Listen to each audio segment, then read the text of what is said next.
set on up.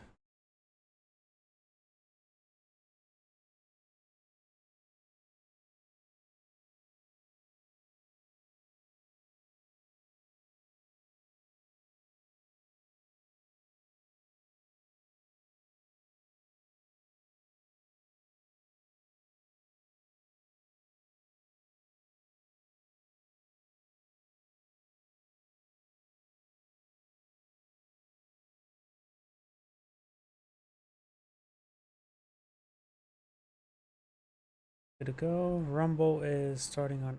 It'll take a couple minutes. Let me take another moment, double check my other computer.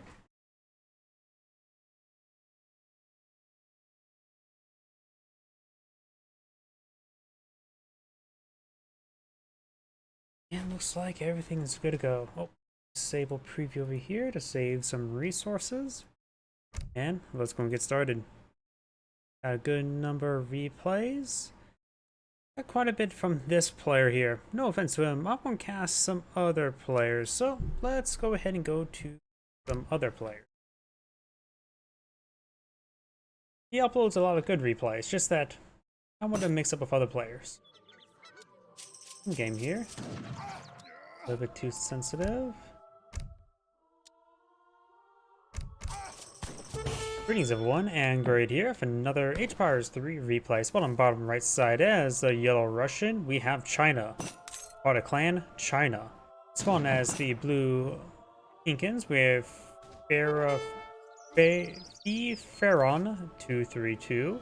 Spawn as the Magenta US of A, we have One for All. And for the Red Mexicans, we have Confident Hunchback. Yeah, just Confident Hunchback. So we got the North American Civs versus not North American Civs. Much else going on up. Looks like he does tame a deserted pikeman. We're giving this arsonist or witch hunter his just desserts. Second player's not stuck deck, no deck, no deck, and no deck just yet. Oh, one of them found a lucky coin. That may have been him. Yes, it was. He found a lucky coin worth 1 coin and 40 experience. Seeing he killed that witch hunter, clear wasn't so lucky. Either way, Blue would now kill the local doggo and steal his hair meat that he was planning to feed his puppers with.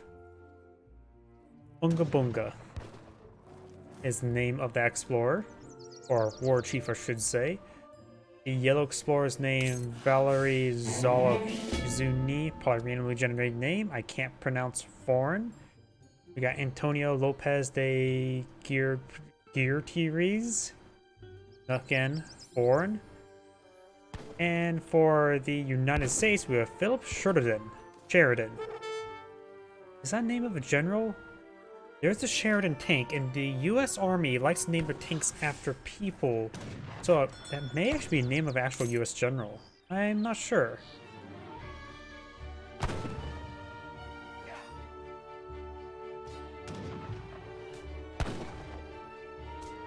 Looks like Yellow became off these local doggos and seeing their Siva lifeguard uniform. You monster, they want to wear that into combat.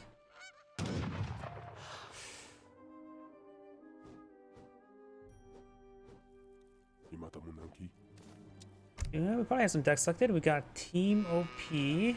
Does include independent server movements. Take your guess. Age 2 or Age 3 Revolt? Seeing there's hardly any Age 3 cards, I have a feeling it's going to be an Age 2 Revolt. We also have the Krilos for Spanish Musketeers. I don't know why I'm on this map. I'm getting a lot of lag spikes. I'm not getting a stable frame rate. It's sort of hurting my eyes. Yep, looks like just gonna be a Revolt deck. Eco Revolt. For the Russian deck, we've got a Russian name. Let's see. Looks like Fast Fortress. Got Streltsy, got the New Order Regiments. So maybe Streltsy. He has fencing school, so mass production of units. Price trade. Yeah, it looks like Fast Fortress and Streetlet Focus. Mass Streetlets is always quite fun, honestly.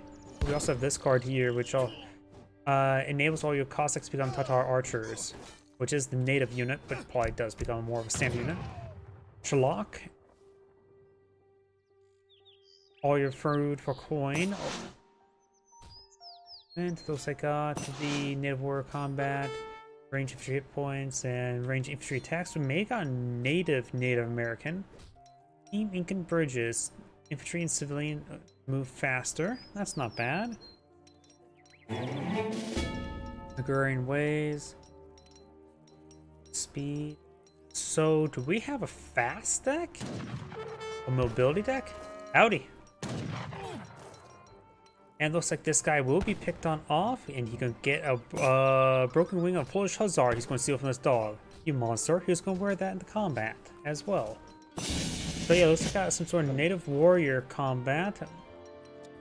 Why? Yeah, it looks like a fast native warrior deck. Interesting. We did the Mexican, Russian, US. Oh, we missed the US.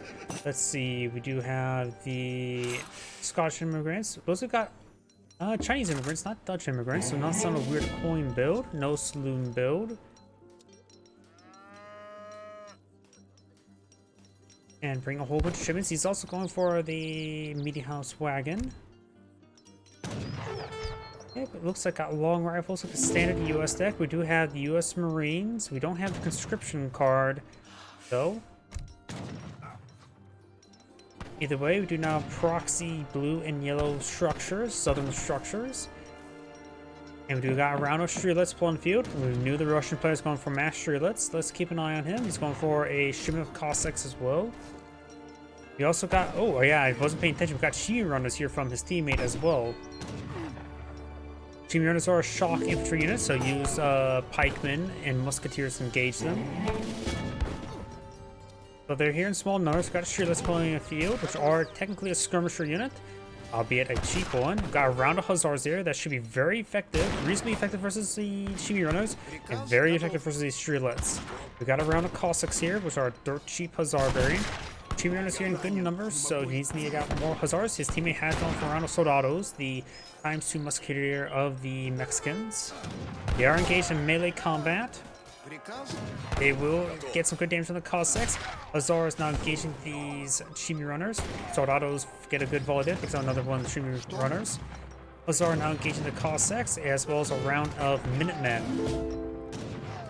Minutemen, being a militia, neither classified as heavy nor light, so they should be very reasonable against these Strelets. The Shimi runners move around. They do, of course, have a little bit bonus for artillery, but they don't have artillery. Some of these villagers are getting hit. They're starting to get whacked by the Shimi runners, Soldados, and got Salteados. Salteados are skirmisher, which is not very good. They're fighting against Shimi runners and Strelets. Against Strelets, they'll do a reason okay. They're light infantry versus light infantry. But against Shimi runners, being shock infantry is not that great. We now got a good number of Strelets here. Strelets are at 14 range, 8 damage, so the Minutemen would be good to work against them. But they're here in good numbers, 20 of them remaining. Shimi runners engaging some Hussars. We got the round of Soldados back here as well as the town center firing. The north side is holding, but they're starting to get overwhelmed by Crash.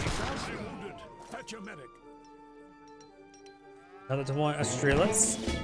Doesn't have too much. Get them maxed out. Another shipment's available for the US player. Not sure if Scottish immigrant's going to be a perfect item at the moment, right now. Maybe. Probably Virginia General Assembly is probably the one he should go for. The Mexican teammate, however, has a good number of units, Soldados, and some Navajo riflemen he got out from this shipment here, which also gives us Navajo riflemen a little bit extra bonus damage for infantry or villagers.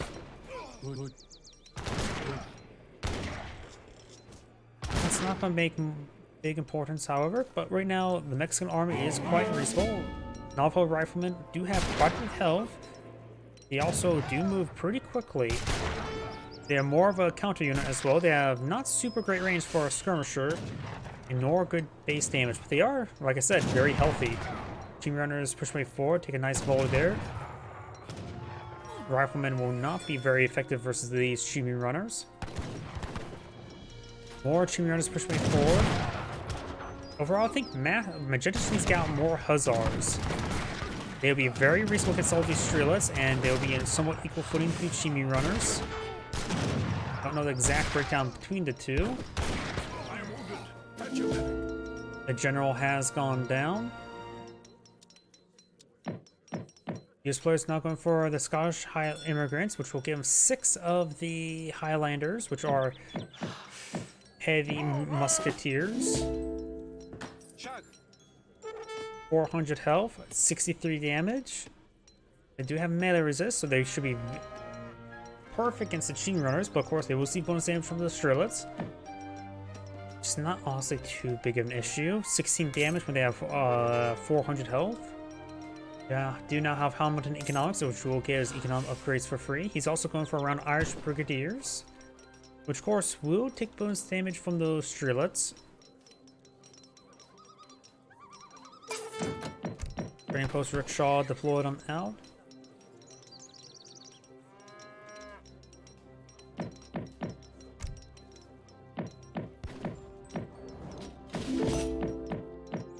It'll take more than that to keep me down. Let me hear my drink open up one moment. Red starting straightforward. Yellow has adequate army against red. It's the Hussars that will pose trouble with him. He can of course play around the blockhouses as anti-cavalry tools. Not great ones, but a tool.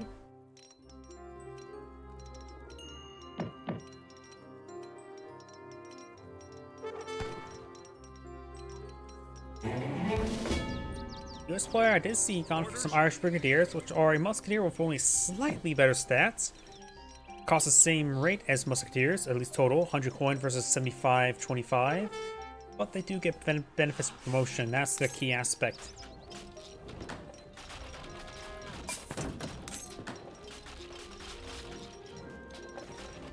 I don't know why, this water's causing lag spikes for me, so I can't really pay attention to the water.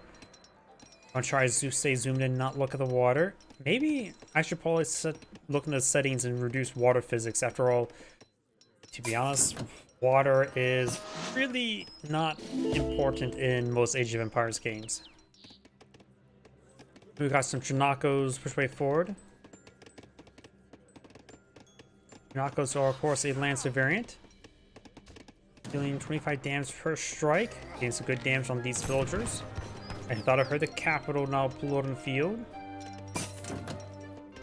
A line of research now being researched by the Incan player. He's not building more villagers. Yeah, 32 has 15 idle villagers inside the town center. Let's go. Has not revolted just yet. Needs a bit more wood. He could be eyeing for an age 3 revolt. Age up. Revolt in age 3 for a better revolt possibility. He has researched independence movements.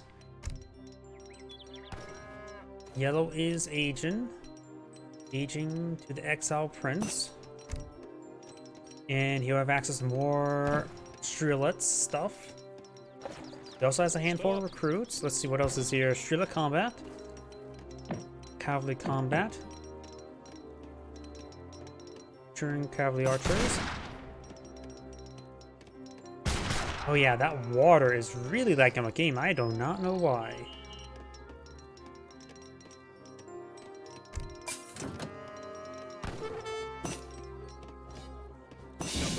Yep, just don't look at that water.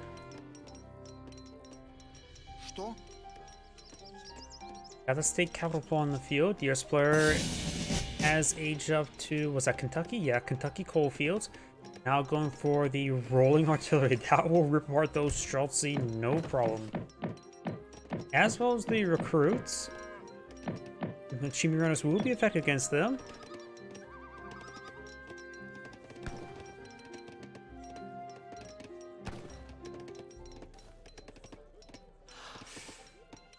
That flag is upside down.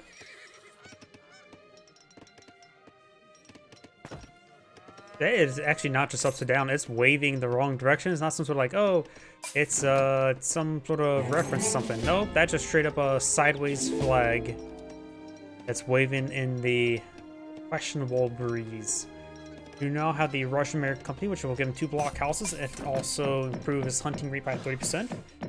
He does also set his frontier blockhouse to active. This will basically give him 2 barracks and 2 outposts in 1 card. You also bring in the militia. Veteran Hussars being put on the field, which makes some sense.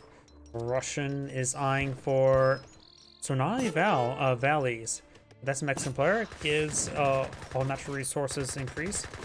And it looks like the team north side is pushing way forward. The Russian player says he has Falconets being put on the field. That'll give him a good defensive point. We also got a number of veteran sharpshooters and elite skirmisher. Falconets now pulled on the field. We got the inspiring flag here. 1 blockhouse does go down. More shooters being pulled out. We also have the veteran Shrilets. And we've got veteran or elite streamy runners. Falconets push right forward. Falconets have a range of 26. Gatling guns all have a range of 24. You could try to push with the Falconets to engage those Gatling guns. Gatling guns have 150 health. These guys do 100 damage per shot. Now he's trying to overrun the yellow Falconets. They'll get 1 more shot off before going on down. All Gatling guns firing away. The Hussars showing quite a bit of fire there. We also got some veteran carbon cavalry, which are light cavalry. They will get required with the Streltsy. Streltsy now getting hit by the Gatling guns. Villagers as well. Chimney Runners charging way forward. Chimney Runners now able to engage those Gatling guns. Shooter's not getting engaged by some of these Hussars. Irish Brigaders are going down. Sharpshooters being engaged by the Chimney Runners in melee combat. Right, starting to fall on back there. Looks like the Mexican general did not place down his own inspiring flag, which may be an oversight. Magenta does have a blockhouse here. More veteran Hussars. And now we do have a round of the winged Hussars being put up by some natives, as well as more villagers. Trim and blue. Another pair of Gatling guns. Red has his own Falconets. Get a good volley gun of Streltsy. Cover wagon put up by the state capital.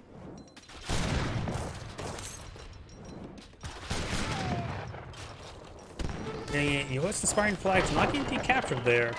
There we go. The blockhouse was keeping it not decaptured.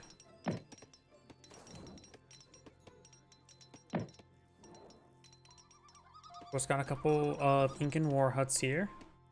House of Yaglon can give you access. Nope, it's the House of Oz can give you access to winged Hussars. Also, potentially a big button for Trickle and some Torps.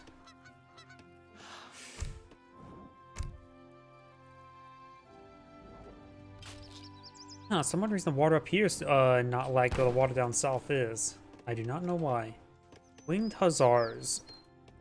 They have a 49 hollow lance charge attack. Also has 2 range with it. Now hand attack is also 33 damage with a bit of AoE, like the Cuirassiers, French Cuirassiers.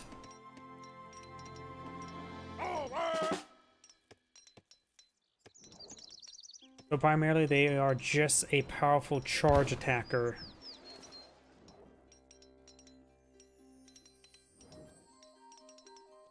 Yellow's now pushed way forward. Got a number of Falconets here.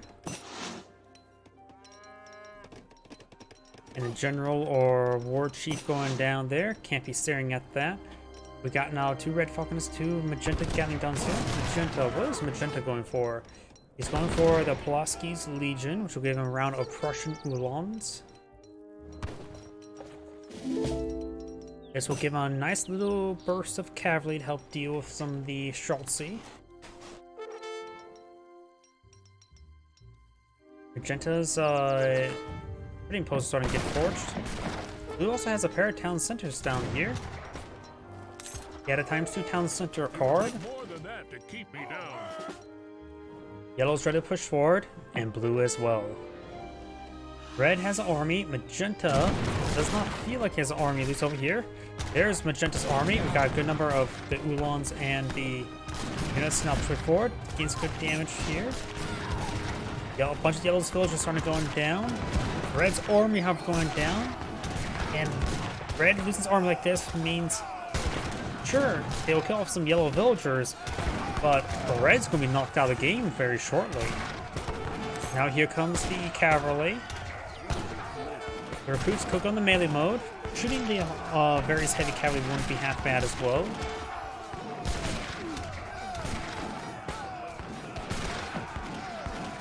A couple of the Mexican soldados are still out in the field firing. Marching runners forward, all the US cavalry is just getting ripped apart. Now we do have another blockhouse or outpost. You have the blockhouses being pulled up by the outpost wagons. Another round of veteran hussars pushing forward.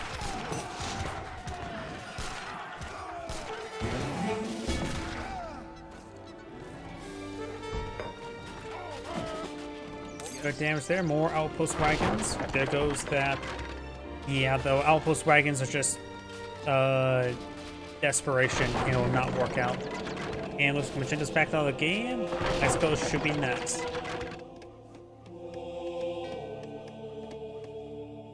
And that is the end of the replay. This is Angrade saying thank you for watching, and on to the next replay.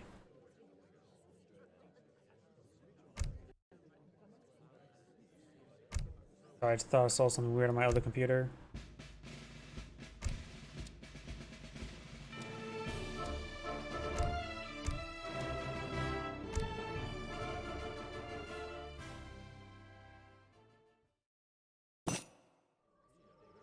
Oh, 3v3.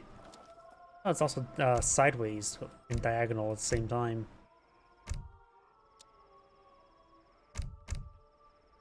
Greetings everyone, Angrade here for another Age of Empires 3 replays. Well, on the right side as the green Ottomans, we have JKYX471828.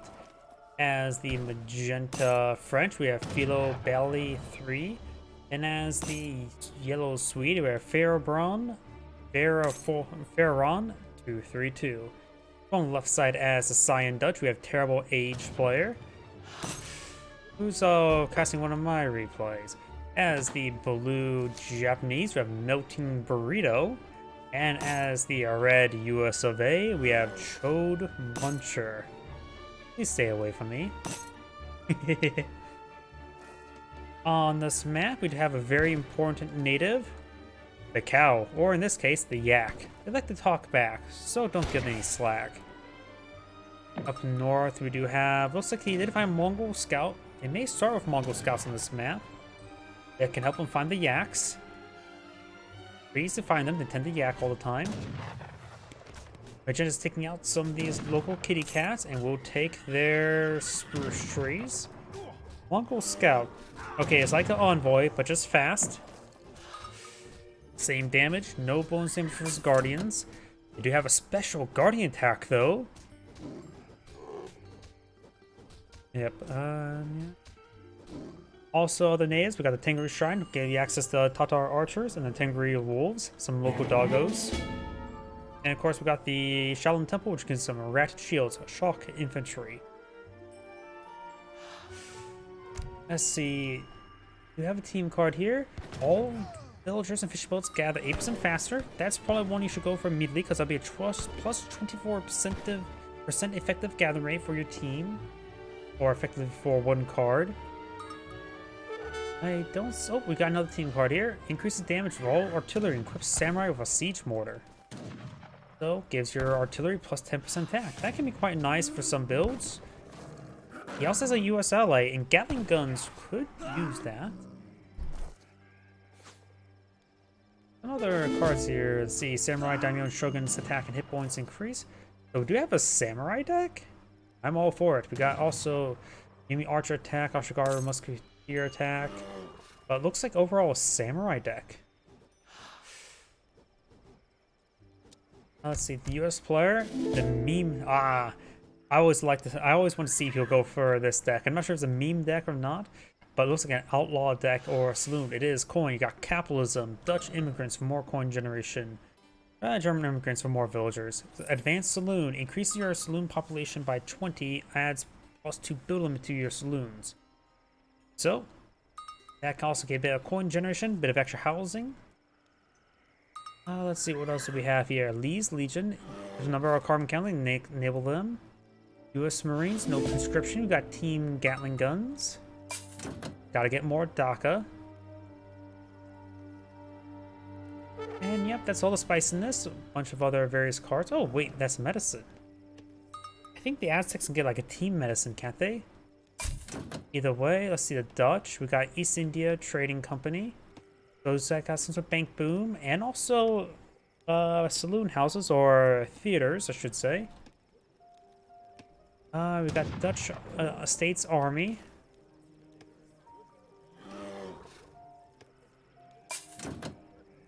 And we got also mercenaries. So this looks like a Dutch mercenary deck. Wait, it says Tycoon. Is this Tycoon play mode? Not sure. Non-toxic. Well, he's not playing Incan, so he doesn't have any Poison Bowman or Jungle Bowman. We also got the Advanced Market. Interesting. Got a lot of wood, so maybe I'm for some sort of Torp Boom. And maybe mercenaries? Wait. US and Dutch going for mercenaries. They may want to have a possibility of going for assassins. The French deck. What on earth is this? We got Team Sawmills. That can be quite nice for a team. Exotic Hardwoods. He should have gone for this. The Team Sawmills first is a team card. He also has Rum Distillery. He may be eyeing for a secondary economy quicker. Got the Team Hand Cavalry Attack. And we also got Team Sengali's Riflemen. Number of infinite cards and church stuff. This is an eco, a light game eco deck. Like, this is more closer to a treaty deck. And the Ottomans. No team cards. Looks like Grenadier deck, or how to pronounce the Ottoman Grenadiers. Let's see. We also got Light Cavalry. Does bonus damage against settlers, so it goes from minus 50% to plus 50%. That's interesting.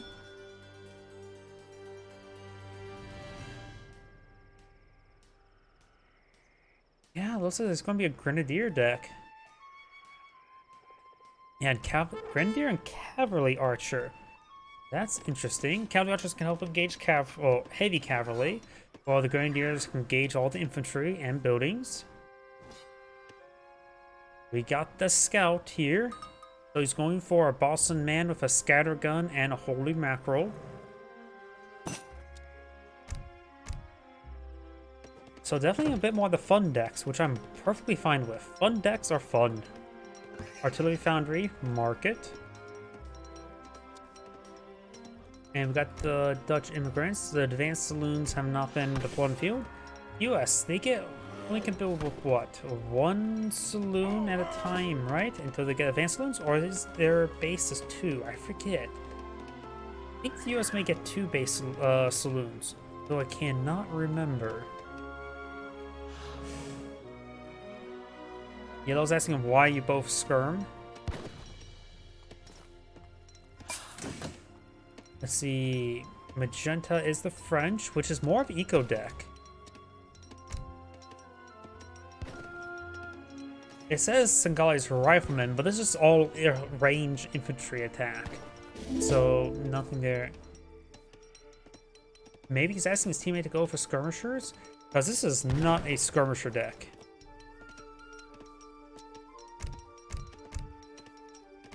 And yeah, this is... Yeah, I'm not sure what yellow is saying. Maybe he's saying to go for skirms. But yeah. Either way, we got torps. No, those are shrines. Japanese shrines are infesting the north. I would... Since I generally play Aztecs, I would love just send some Jaguar warriors from the big button to torch everything down. And watch the world burn. Yellow does have a decent force here.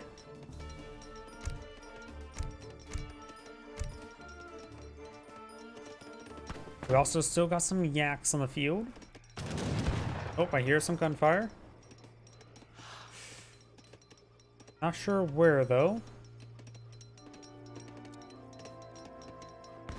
We do now a shipment of grenadiers being deployed on in by the Ottoman player. The Ottoman player is only wants H3 at the moment.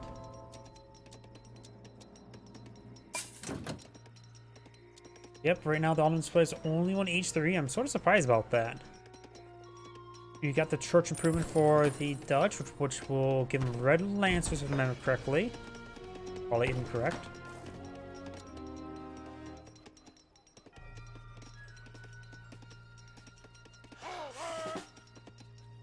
Trap construction team qualified to build war huts and stables? Are these like Travis's? Or a wagons to build stuff? Or are those villagers or architects? I have no idea. I'm curious what these guys actually are. The way green's Pacific Fortress in yellow, the Grenadiers do have excellent siege damage. Villager will go down. Naginata Riders will charge way forward. Do bonus damage for full infantry, less damage is heavy. Grenadiers are classified as heavy.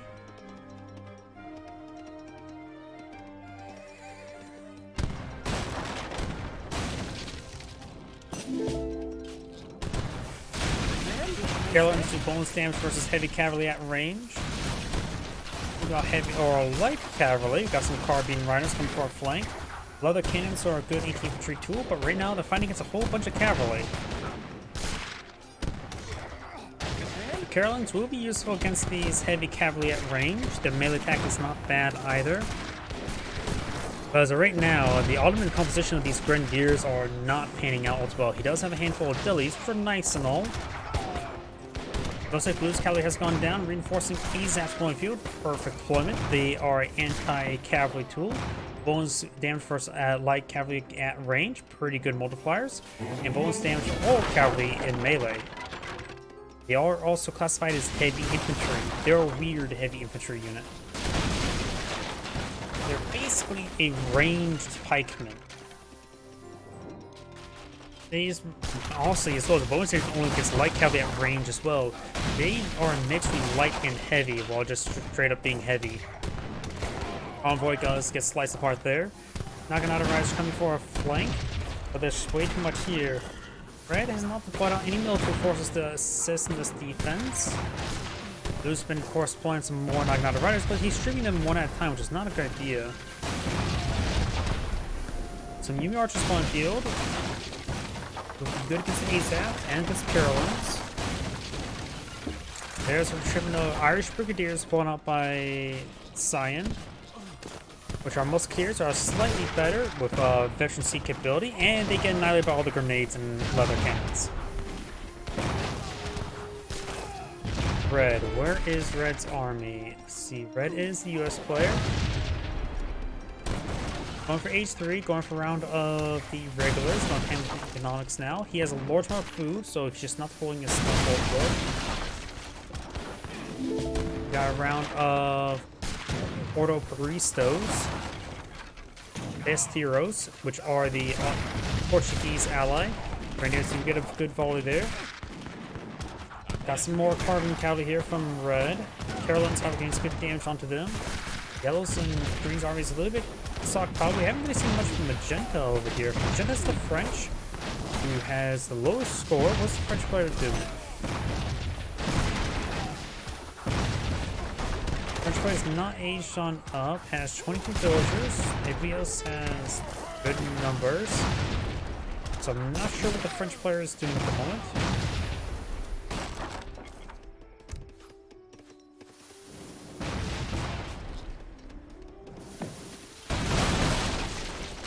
Yeah, I think the French player, I'm going to be blunt, a little bit noobish.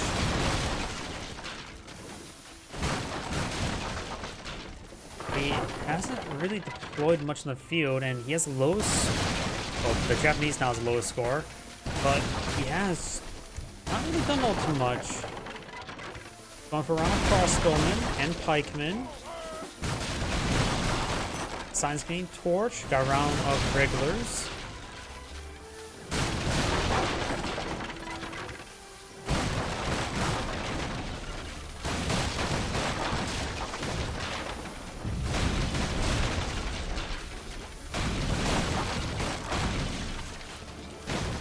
deploy some unit archers there.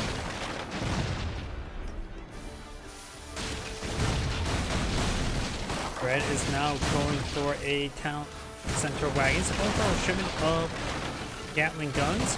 These Grenadiers variants has some siege armor in exchange for less range armor. No military shipments. He's actually quite a bit of resources. He needs to spend them. A sign is taking a massive hit. He's lost all of his banks. The sign is at a very bad position right now. Just taking brunt of all this aggression. Now we've got all three of the left team players now engaging. Sign has an excellent number of skirmishers. They're starting to get hit by those grenades a little bit. Blues Unit Archers to draw some fire there.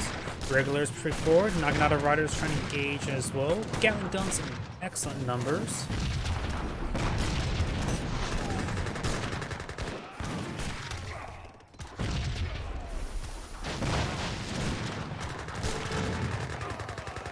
Great damage there on those Irelands.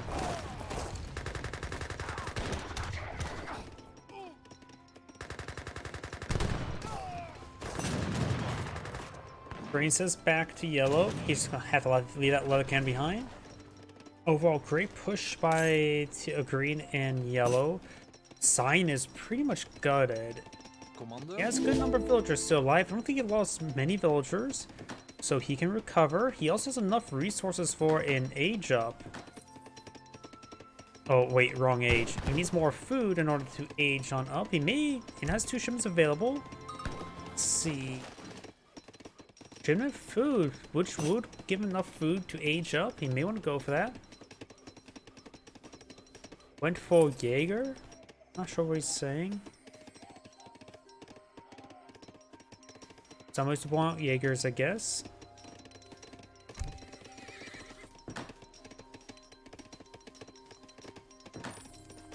He has a yak here. He can eat that. He spent some of his gold on something.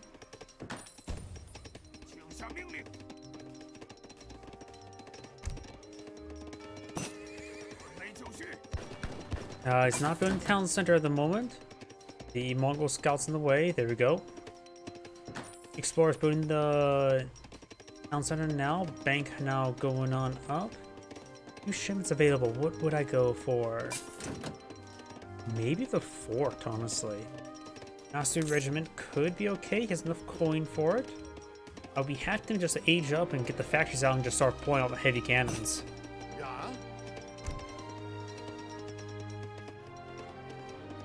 But then again, he's at age 2. He can still needs to go for age 3. My bad. Okay, he has enough resources to age on up. He should definitely age on up. The Dutch.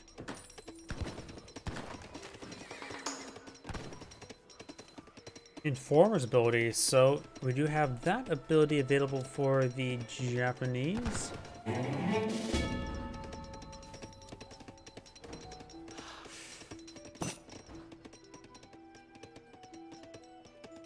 One Naginata, 1 Orchard Rickshaw. Huh. I don't see people go for this one all too often. 1 Orchard Rickshaw could be quite useful for an age 1 age up. 1 Naginata Rider could be useful to harass your opponent early on. But not too important. After all, the town center can just shoot it. Okay. The French has an archaic army to pull in the field. Going for the bishop, cigar rollers. What's this one here? Denmark. He's gone for the Shaolin monks. Let's see. He's gotten 2 of these research. He has gotten the increased wood collection rate research, wood clearing, and now he's going for the increased dragon shields damage by 50%. He's really invested into wood collection, the French. And honestly, he has excellent wood collection rate, 1.18. I don't think I've ever seen wood collection rate that high before. Still, meh. Wood's not like the most desirable resource. Autumn players now advancing to the Logistican. We got some flaming arrows for the Japanese and Ashikaga Musketeers.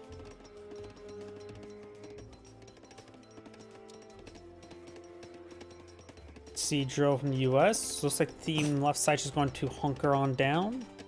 We have a decent amount of artillery here, including a culverin.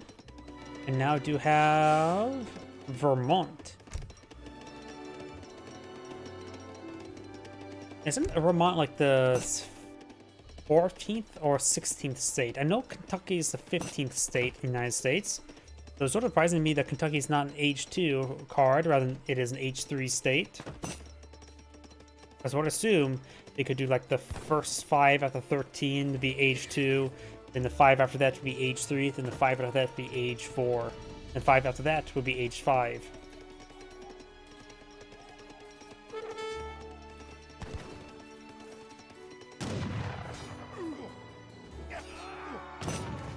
Yellow and green are ready to push on forward. Magenta is here.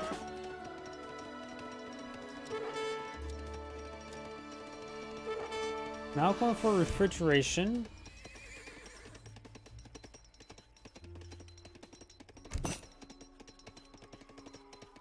Inspiring flags being utilized by a US player. Green has now aged on up.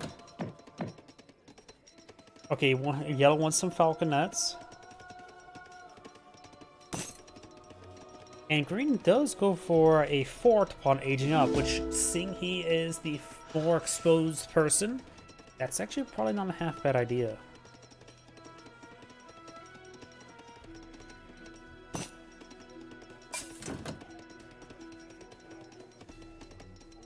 US player is now aged on up. What's the Vermont cards again? Green Mountain Boys? Blah, I can't speak. Rise fast, all existing newly constructed mills in the state spawn, 3 state militia. Huh. That seems not great. And Vermont Coppers, upgrades to states are free. Research instantly, all coin is improved or collected slightly improved. That's actually not bad. That makes your states a bit more effective. Get that plantation economy going. No, now think about it. Why is that not a southern state card?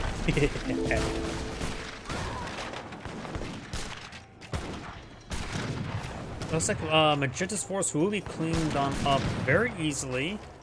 It was I don't think these guys even... Yeah, they are veteran crossbowmen. That's still not a great unit. Naginata Riders push forward. Veteran Naginata Riders. Finds the Jaegers in good melee combat. We do have another Halberdiers mix on in. Got the veteran skirmishers now engaging. Good number of flaming arrows firing away from range. Ashikaga Musketeers push forward. Red has a good number of carbine cavalry. Red has a massive number of Gatling guns. Yellow's starting to get loose some forces there. Team's right side is going to hit by a large amount of AoE. Red. Okay, somebody must pause the game. We got grenade rifles for green. Good volley there. Takes on a number of Gatling guns. Good number of Gatling guns starting to go on down. A very good number then. Carbine cavalry getting ripped apart there. And it looks like team left side starting to disintegrate. I thought it was going to go in hands of team right, or I thought team left side will win the fight. I think it was... Oh, got some carbiners.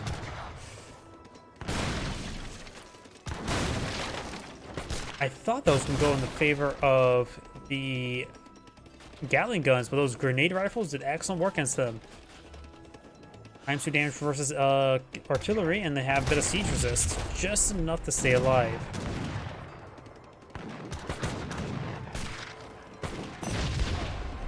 Veteran Routier is not straightforward. Falconets firing away. Skirmishers push me forward.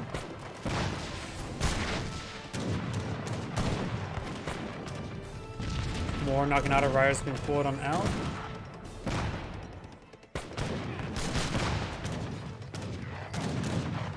A couple Halberdiers still mixed on in. Got a number of these Jaegers. Savolax Jaegers, which I think is just a fancy name for the Jaegers. And now some of those units getting hit quite hard. Another round of Gatling guns going down. They do get a nice volley off. And now got the flame arrows. Got one shot off before they gone down. Naginata Riders push way forward.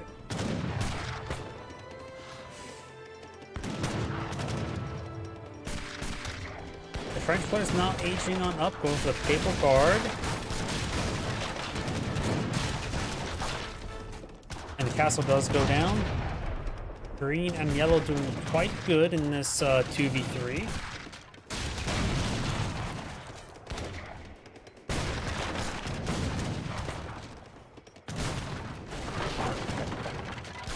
One Naginata Rider spoil in the field.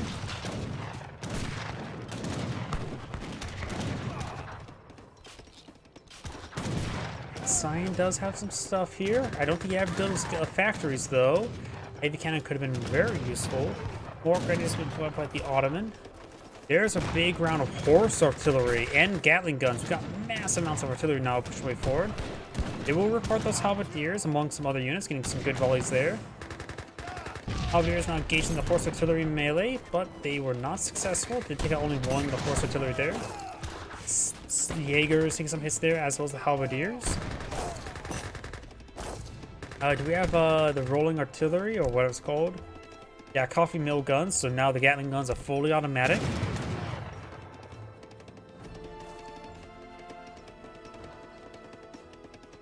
And now we do also have the heavy Gatling gun research on the way. We're gonna spoil out some culverins. They will one-shot those Gatling guns, doing 160 damage per shot, but I think the heavy Gatling gun may improve the health. Now got team Gatling guns as well. That will give them 6 more Gatling guns.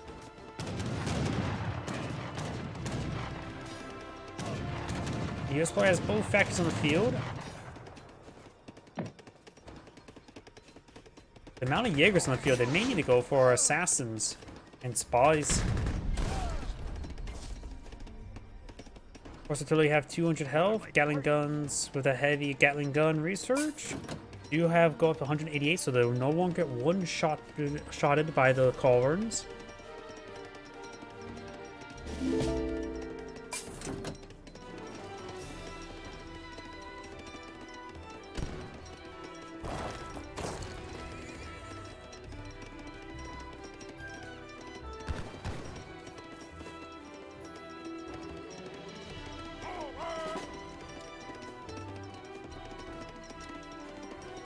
Factories now being shipped on in. German mercenary contracts will give his Jaegers extra health and damage. And Jaegers are already a pretty good unit.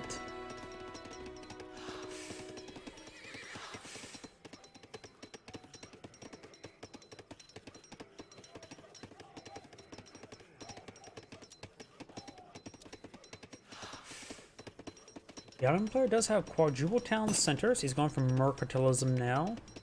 We'll give him 1 shipment. That's 2,000 experience. He needs another 1,500, or nearly 600.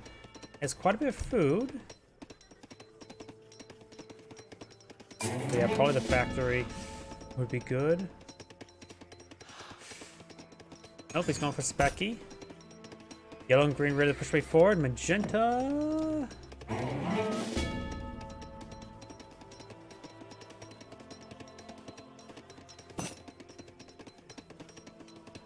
I'm not sure what Magenta's even doing. Secondary economies. And he's not, I don't know how Magenta's economy is not even... You should have even more resources than this. I don't even know what Magenta's even doing. His economy should be exploding, but yet not really. Does find the horse artillery, getting some great damage there. Culverin's now trying to engage. Horse artillery do move fast. We also got a massive number of Gatling guns. Got a good number of these Naginata Riders.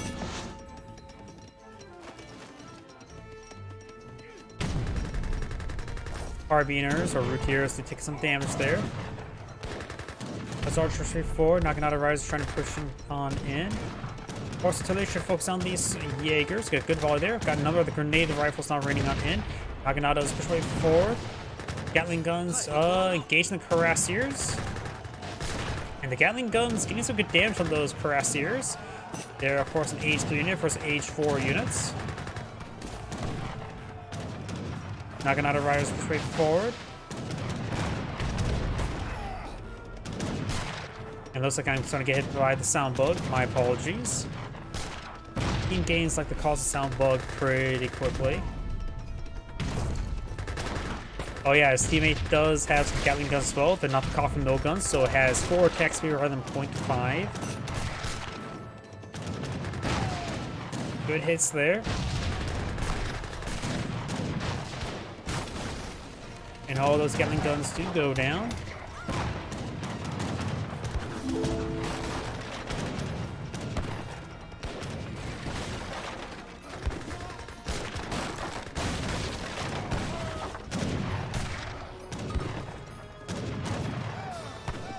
Hussar is now charging way forward. Needs some good damage there. The heavy cav is pushing forward. Team right side is a little bit vulnerable to heavy cav, though there's some black riders on field. Elite light cavalry mercenaries.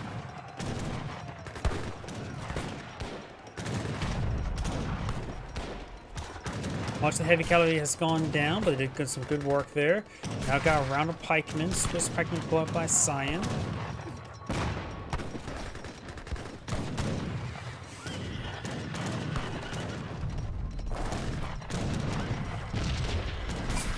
More Ashkari musketeers move forward. Wolf on the cuirassiers. Cyan's a little bit slow in their re-engagement. Gatling guns firing away. Cuirassiers trying to get some more shots on those villagers. Jaegers trying to get ripped apart there. The Swiss pikemen are a pretty good unit.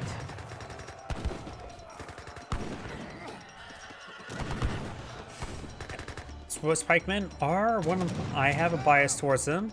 You know, they're despicable neutrals. The French player can now go to Imperial Age. Going for a round of cuirassiers now.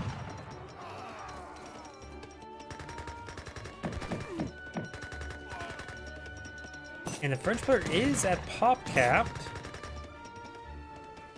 Somehow. Oh, he just has a mass number of cuirassiers here. Yellow now has a forward fort.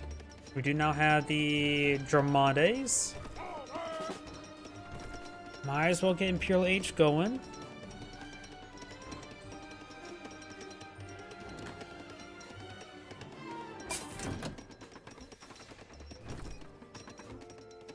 Bombard has been brought up by the Ottomans.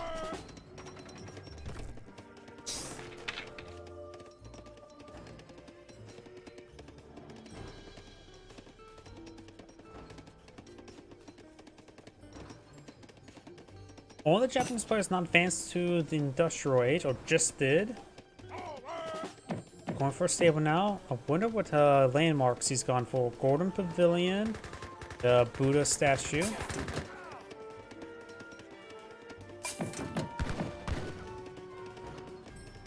And I have trouble finding other landmarks. Ah, here we go. Toshargari Shrine. Green and yellow are ready to push on forward. The French. He's going for Ratchet Shields. He's not advanced next age, even though it's enough resources too.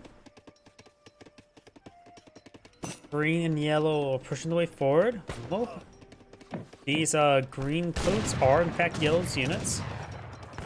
Cuirassiers push way forward in great numbers. Got a number of Ashkar musketeers here.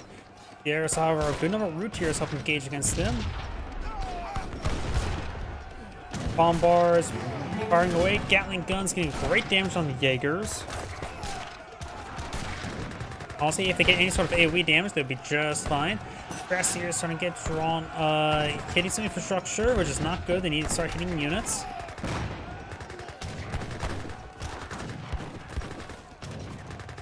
Culverins straight forward. Cuirassiers now re-engaging. You got the Swiss pikemen now engaging the cuirassiers. And a good number of the Gatling guns have gone down, so it's horse artillery now got a number of Nazim Fusiliers. Venom Carbon Cavalry now push way forward.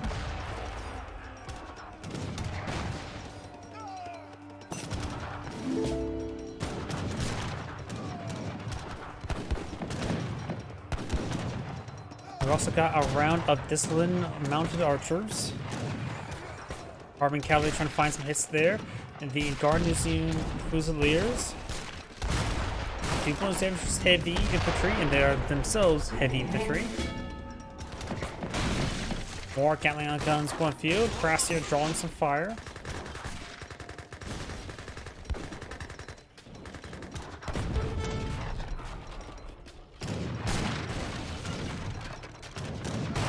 More Ratchet shields being pulled in the field.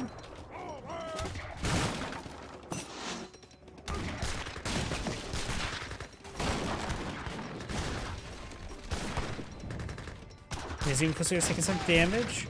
He's asking his teammates Grenadiers to engage the artillery. Culverins get some good volley there on the Great Bombards. And now the Culverins getting distracted by the Grenadiers, retargeting towards the very fine Bombards. Does take out one, a little bit overkill on that one. Should have targeted the other one. The AoE splash could have killed the other one. Gatling gun here in a good positions, firing away. Science push way forward. Some more root here. We've got a number of Ronin deployed up by Cyan as well. So he's gone for the Theater House research. Ronin are a samurai mercenary with excellent siege damage, 120.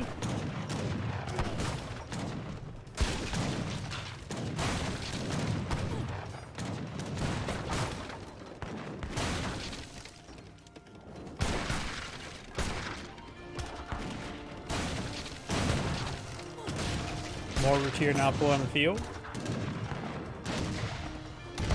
Gatling guns get ripped apart there.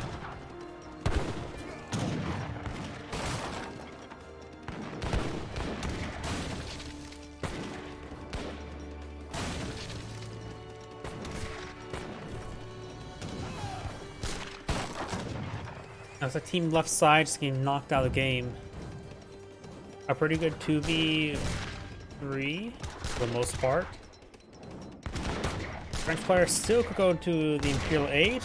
He has spare population space. He has over 20,000 resources. Carbon Cavalry gains some great damage from these cuirassiers. We do have the fortified walls for the US player.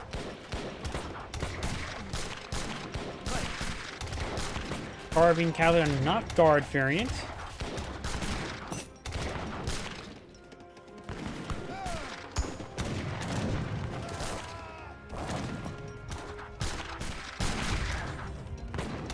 Cuirassiers now engaged in melee. You've got a number of Ratchet shields, shock infantry. Oh, we've also got a very fat gap here. Of course, artillery does go down.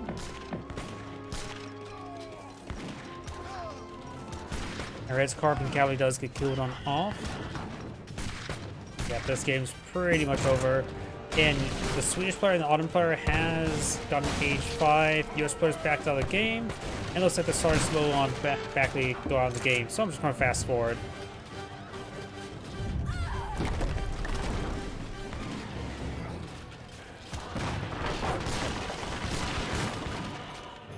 And that is the end of the replay. This is Android saying thank you for watching, and on to the next replay. Before I get to our next replay, I do need to restart the game quite because that sound bug was starting to appear. One moment.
My game crashed. There it goes.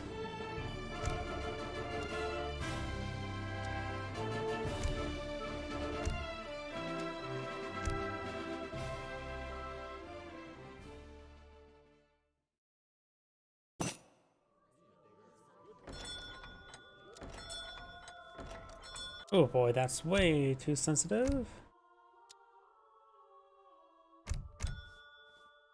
Greetings everyone, Angrid here with another H-Powers 3 replay. So on the top right side is the blue Incans. We have Cringe, Colin, Crew. Spawn bottom left side as the red Spanish. We have Period. When it comes to nearest map, we do have the very important goats. They are the goat. And of course we do have the Yoruba as well as the Sudanese. Looks like Blue has tamed himself a African vagabond. And I was eyeing for this Tombo.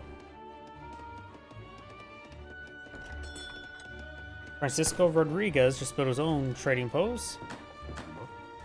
And we got Lil Pump.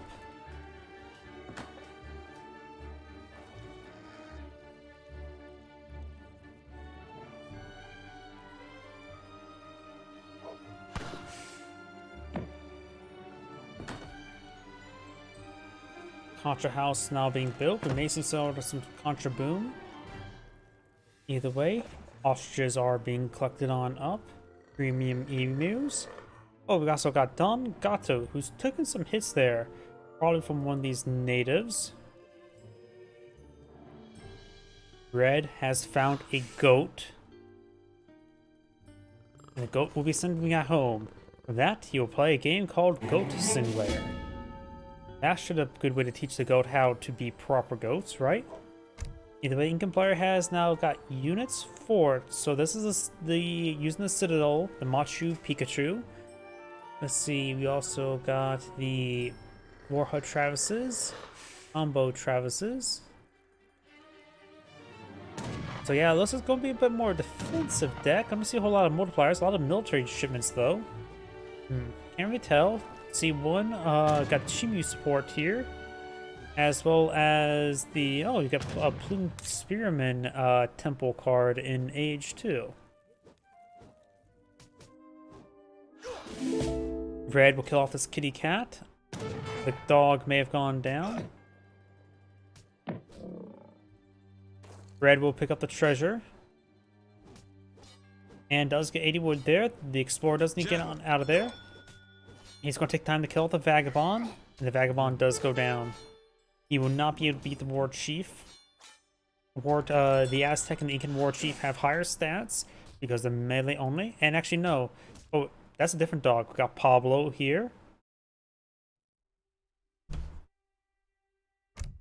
For the Spanish deck, we do have Fast Fortress. Got infantry or archaic infantry hit points and cavalry hit points. We're also going to see some sort of lancer deck. You got also the scout guy here. The scout is a shock infantry unit, and now the explorer needs to run around. How close? He's pretty far from his age up. Taking too much damage there from town center. Pablo has taken some hits there. Maybe not going to send him back to melee combat. He does have 30% range resist. But Pablo does bite hard. Both will go down. War Chiefs will have a lot more experience bounty though. So that was overall a pretty good trade for the Spanish. Pablo will go after his master to recover him, like a good boy he is. The governor now being researched, and he does have a shipment available. Fast Fortress, so I'm guessing coin. No, he's collecting a mix of food and coin at the moment. You have the Wise Woman being researched.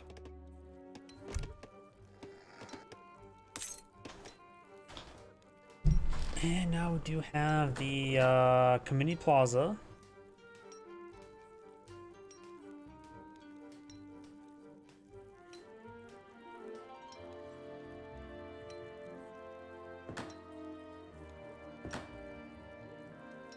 And right now he has 2 villagers on the Community Plaza. He can send the Drama Llama to it.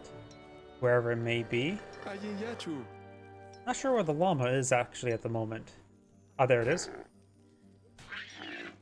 Same sound effects used for llamas they did in Age of Mythology. Sorry. Oh, we got the priestess here as well. So the priestess and the drama llama will consult in the community plaza. You can see here the three ladies are talking out while the drama llama is being ostracized. Got some plume spearmen there. Going for a shipment of villagers and a shipment of coin. And right now he does have the experience gain here.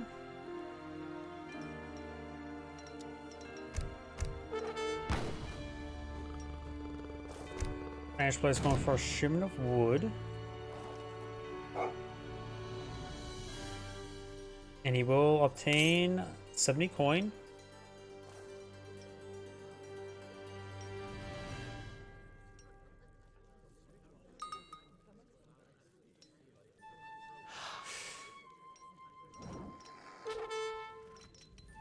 Red will throw some torches there. Templar's not applying any aggression just yet. Oh, other than this, Plume Spearmen, which on the training post, they have good torch damage. Of course, got the outpost here. We do not have the barracks going on up. And now we have the age up the bishop, which will allow him to move diagonally a little bit better. You should probably eye for some skirmishers in age 3. Can especially get skirmishers? You know, I can't remember off the top of my head. They can or can't. Going for Rodialo, which is a heavy, fast-moving heavy infantry unit. I'm not really a big fan of them. I think they should just be reworked to be a shock infantry unit. Doggo, trying to get some bites.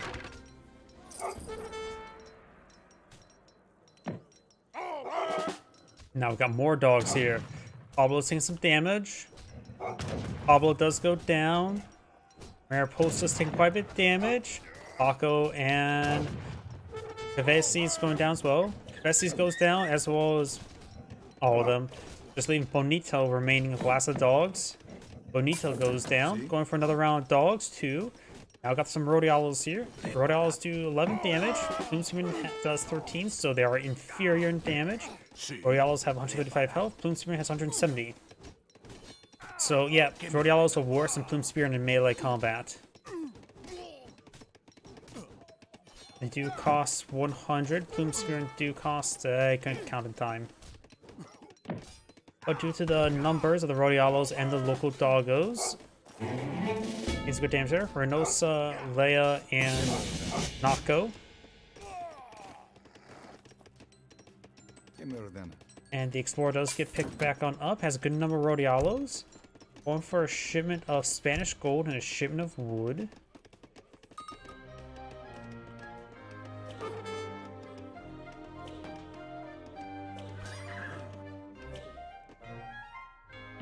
Does slap that trading or covered wagon there. It's going for 4 town center. Vegan player is now going for Machu Pikachu's and it's going for his ×2 town centers. Definitely, yep, he's pulling Machu Pikachu here.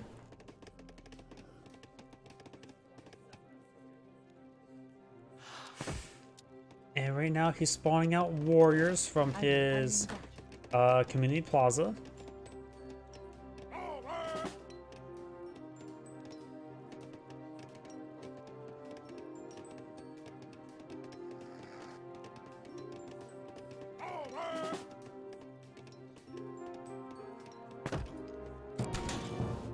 Machu Pikachu has been built. Gets a good volley on the Explorer and splashes some dogs a little bit.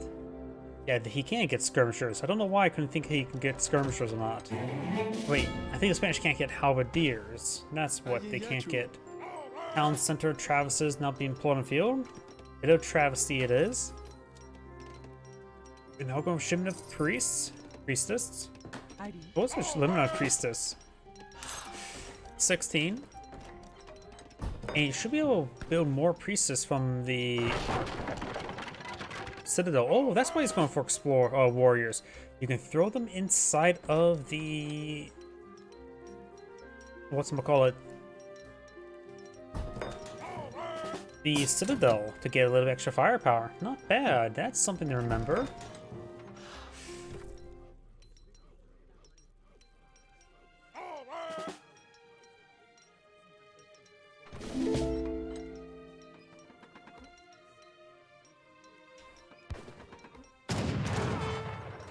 That villager does go down there.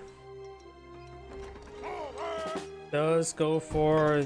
Oh, he does get some of the elite Bolas warriors here. I think they're a heavy Grenadier variant. I never really remember the Incan roster all too well. At least when it comes to the Noble Hut units. The Spanish now going for Veteran Rodialos.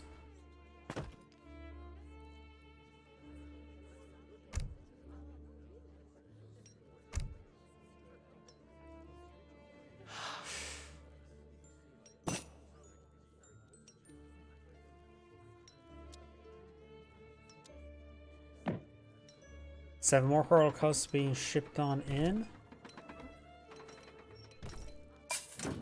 Veteran Rodial is now complete.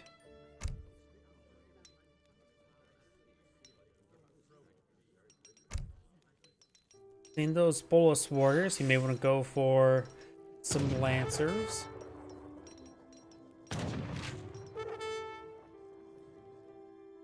Rodialos, unlike other heavy melee infantry units, they have not good torch damage. They have the worst torch rate than skirmishers, which is actually quite impressive. They can have a worse torch rate.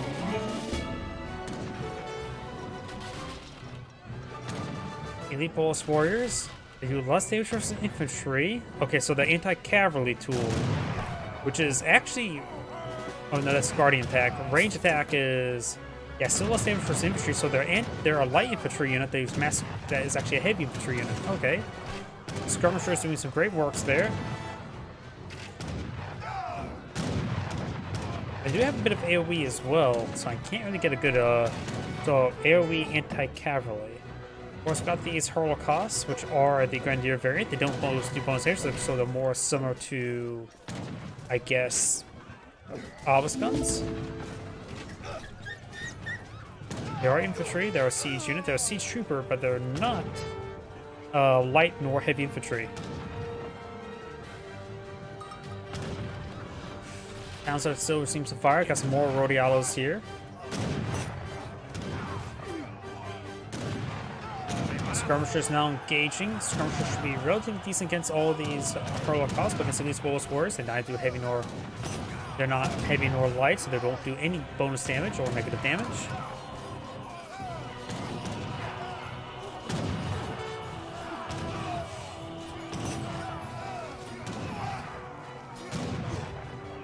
Skirmishers backing on off.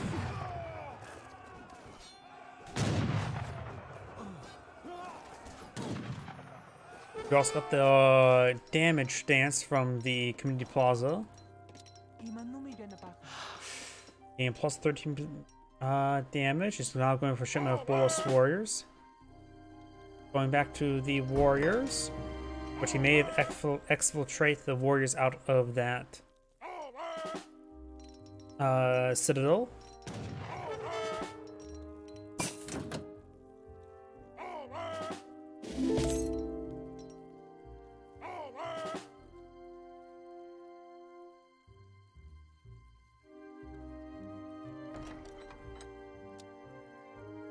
Now got age for the Spanish, the Minister of War. Still, I've not been too impressed by the Rodialos. Right now, the Spanish player does have 43 villagers versus 45. Got 2 town centers, 2 versus the 3. This town center is being repaired on up. Those Rodialos had no real anti-structure damage.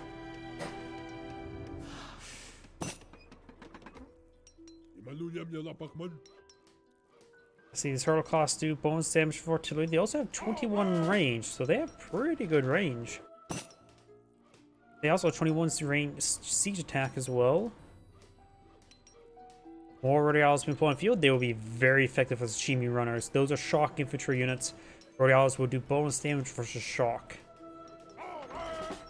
Chimi Runners was a bad choice.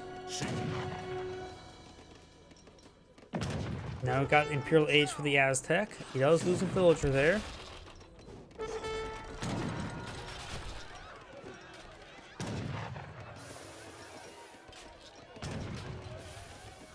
Maybe good idea to go for a factory or two for the heavy cannons. Veteran Rodialos gain some excellent damage from the Chimi Runners. Chimi Runners move at right now speed of 4.6, getting tied up on melee there. Rodialos do move at, I think they move at a rate of 5. Villagers not getting hit by the Chimi Runners now. Rodialos move around. They do move at same movement 6. Elite Chimi Runners research now complete. And now we've got shipment of heavy cannon for the Spanish. Skirmishers getting hit pretty hard there.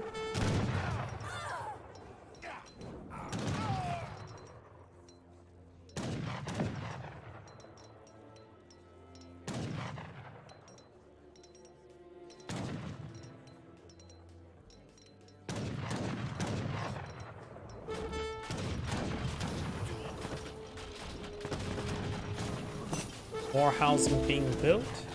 Now got around town militia being put out. I think from this town center. Nope, it's from this primary.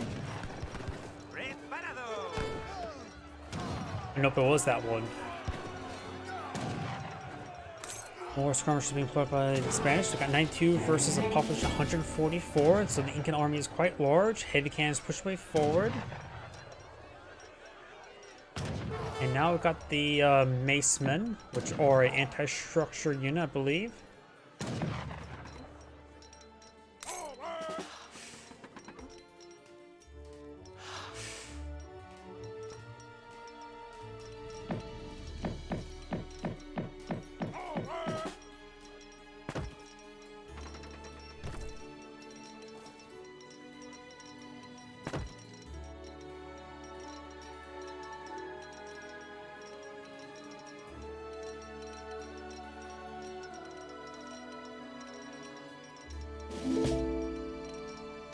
Macemen now shipped on in. They're right there. A bit of range and siege armor. They have 90 siege damage and 45 hand attack with a bit of AoE and a bit of range and decent attack speed. So definitely a halberdier variant. New population 100.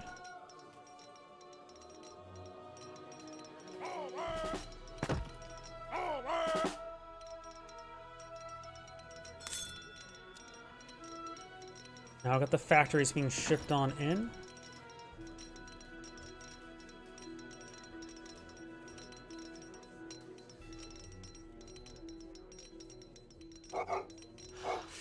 Got the 5 dogs. We got Pablo, Fiesta, Margarita, Hervez, Herveza, and Leia.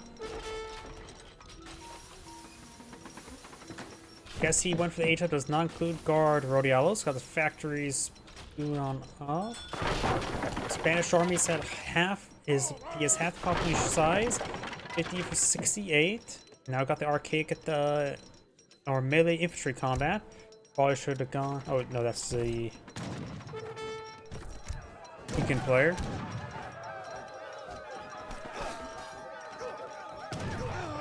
Definitely does have elite Chimi Runners. We shouldn't really go much more of it. He knows this one's going for a monk type composition of Rodialos. And the Spanish player should, yeah, he's sending his factories to heavy cannon production. Very good. He's looking for infantry breastplate.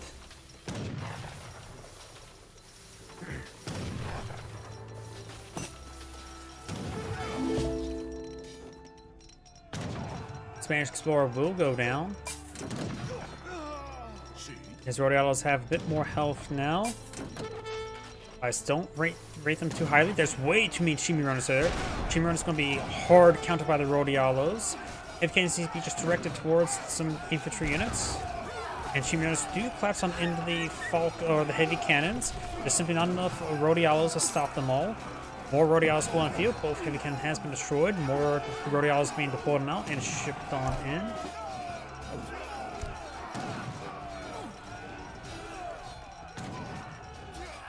those elite mace men will just rip them apart.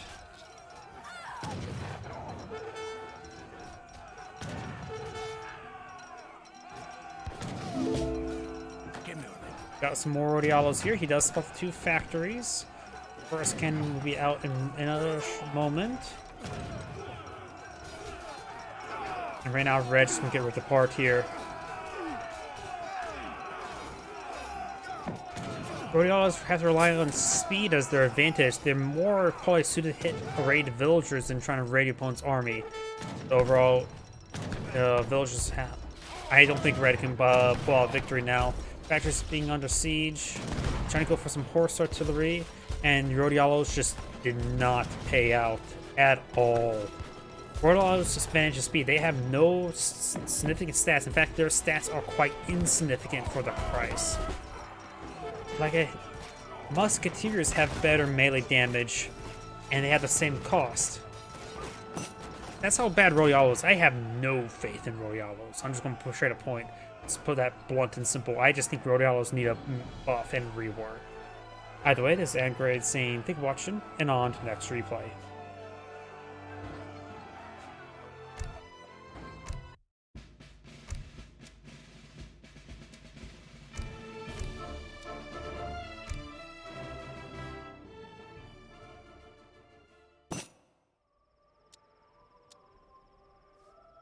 Oh, that is sensitive.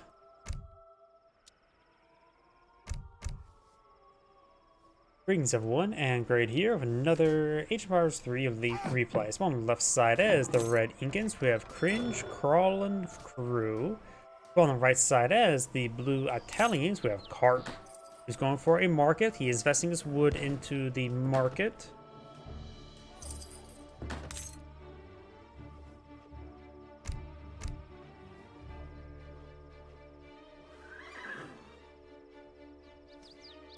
And he's immediately going for the Great Coat to get that extra villager going. Lincoln player is going for nothing. I am sort of curious. Let's keep an eye on what the Italian build order is. I've been trying to learn Italians a little bit more. Right now he's at pop cap. He's not investing his wood into the house just yet. He's going for a Lombard afterwards.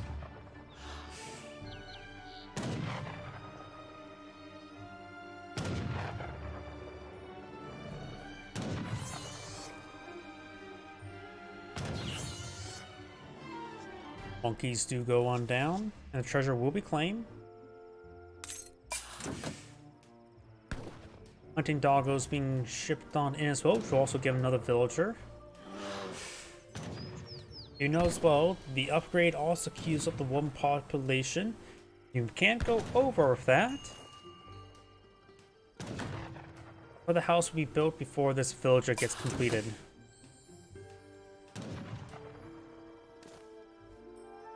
Who claims that? Red or blue? The Italian.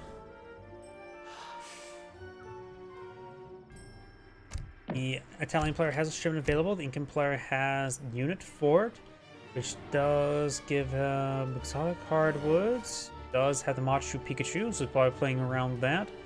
Jim McCoy, we do now have the 2 Townsend Travises and terrace farming just for late game research if needed. And it looks like overall just a military deck. Airline's going for capitalism, has the Guardia di Fonza. And the financial policy collected for each unit you have defeated so far for a maximum 3,000. I wonder what's the conversion rate. Yeah, let's take out that kitty cat. Looks like guardians don't count towards it. See, collect coin for each unit have you so far defeat this game. The problem is I just don't know. Is it equal set amount per defeat, or is there something special, or does it scale based on unit costs? Looks like he's converting something. What? I'm not sure. Up here, does convert himself a blind monk. You'll be seeing the blind monk's fragrant cinnamon quills. What else are they supposed to enjoy themselves with without any eyes? Or proper eyes? We got the governor now being researched, and now the steel trap over here. We got the wise woman. Lishtunkaya.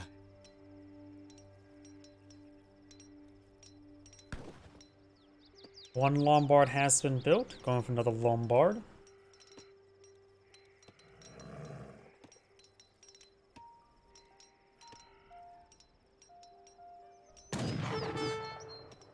The cat does take a shot there.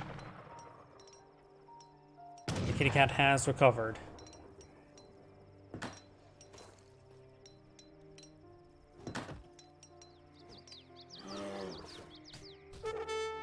The unbearable bear taking some damage, and he will steal his cinnamon quills as well. You monster. You're just stealing all the cinnamon quills.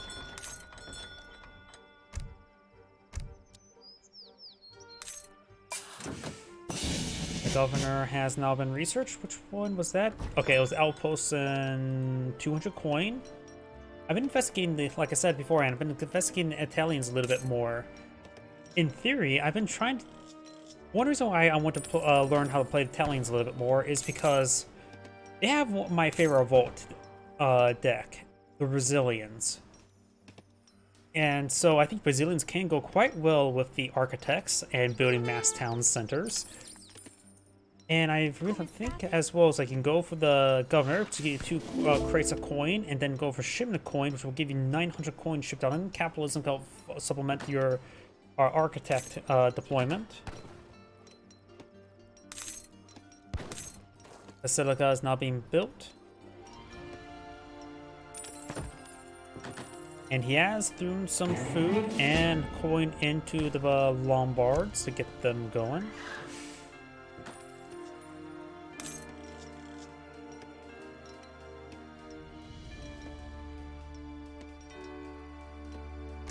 And now he's bringing the Lombard and a 6,000 or 600 coin shipment, which will net you 450 food and 300 wood, and a Lombard. So that is a pretty good card. A Lombard is technically 200, but technically Architects build them for free, but technically they take a long time to build.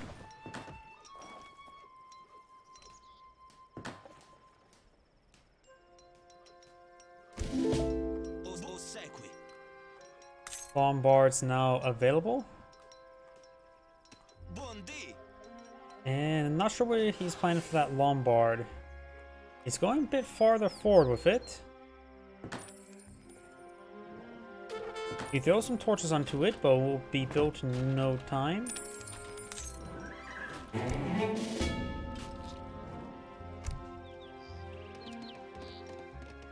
I was going for a shipment of food, which will give him 400 food or wood, 400 coin, which is actually not that great, and compared to a 700 crate of a more desirable resource that just gives you a 400 each of a mix, it's actually not bad.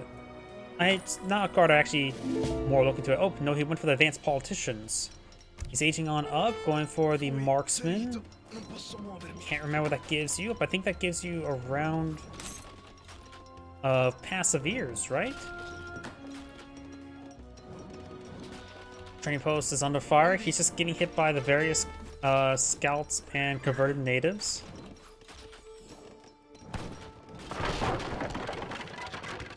Right a bit would have been collected up. Most of the Incan players going for the Contra houses now.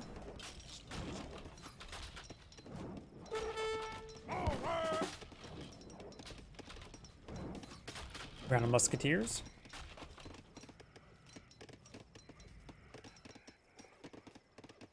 We do now have Machu Picchu researched by the Incan player. And the marksman, I think that gives you a good number of passive ears. Nope, gave him a good number of musketeers. He had the advanced politician. The more I look into advanced politician, the advanced age up rewards are not that great. But you do also get it for the faster age up, which is probably the more important part when it comes to that sort of thing. Additionally, the best advanced politician card, I believe, when I looked into it, is probably the advanced inventor going from age 4 to age 5, which gives you a cheat unit, the Leonardo tank. Yes, you can get a Leonardo tank. as an actual cheat unit in actual game. But granted, that is of course different than the actual cheat unit. It's just simply a very, very good artillery vehicle. See? We got some veteran conquistadors supplied by the Italians. Red now also has some town centers on the field.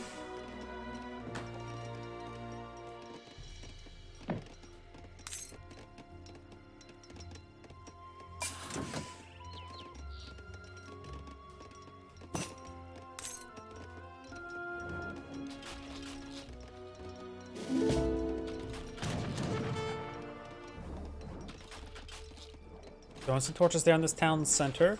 All these veteran musketeers, he probably will set it ablaze. It has another 20 seconds. We got some elite bola swords, which are anti-cavalry tool, and now some hurlocos, which are a grenadier variant. Falconets, however, will rip apart that town center, plank by plank. Good attack there. The Citadel does have 24 range. Falconets have 26 range. So they will outsiege it. So he may just push forward with the Falconets and start sieging down the Citadel. Let the Musketeers be attacked. Did he lose one of the Falconets, or is I not paying attention to? We only ever have one. Didn't think he lose one, or is that the carcass right there? No, that just looks like a pile of blue plants. Maybe I'm just going crazy.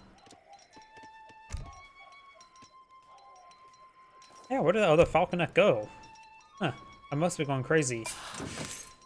Either way, both players aged on up. He's going for Lucian Financiers. These and more advanced Financiers cards are actually really good. Because natural shipment is 1,000 this age, and this one here, the wood and the coin, will give the same return, which will be 600 and 900. So you get 1,500 as opposed to 1,000. Granted, it does take a bit of time. Got the Papal Lancer research.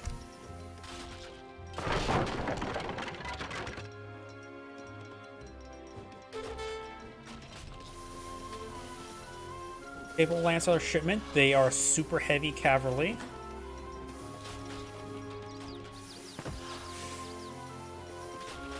These guys are classified as infantry, neither heavy nor light. So the unique counter skirmish that gets shipped in from the church does not do any bonus damage to them.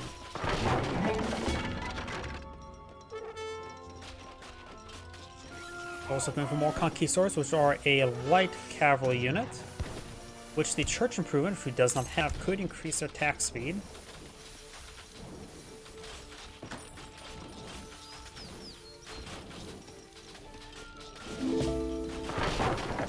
Papal Lancers right now have 800 health, 36 damage, and do bonus damage versus all infantry.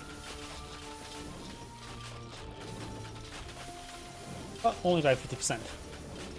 So these guys are classified as heavy nor light, will receive bonus damage from these Papal Lancers.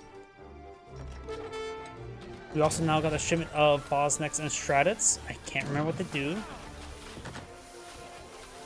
Now his tunnel center's under fire. He has lost all of his Lombards, barring this one. So that guy has a lot of work ahead of him. There's a militia. We also got some damage absorption here. I think the Papal Lancers also provide damage absorption. I can't remember though.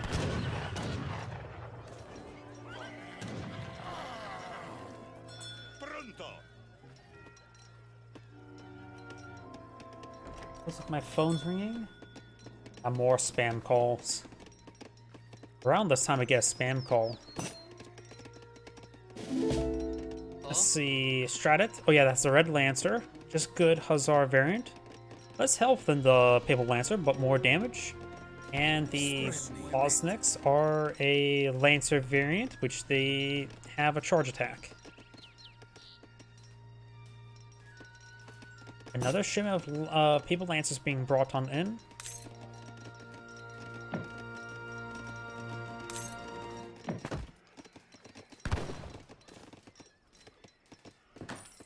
Avete del tempo.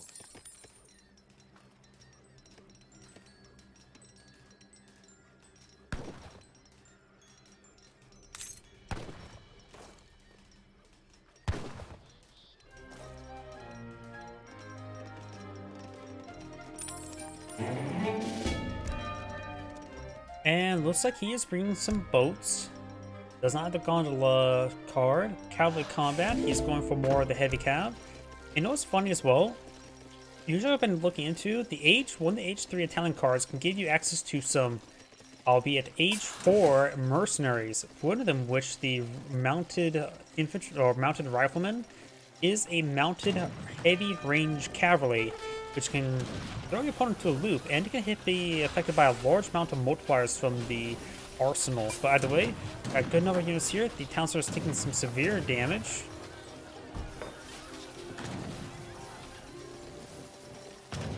Town center does go down there. Architects can rebuild that. So let's explore. These villagers, however, does need to get on out of there.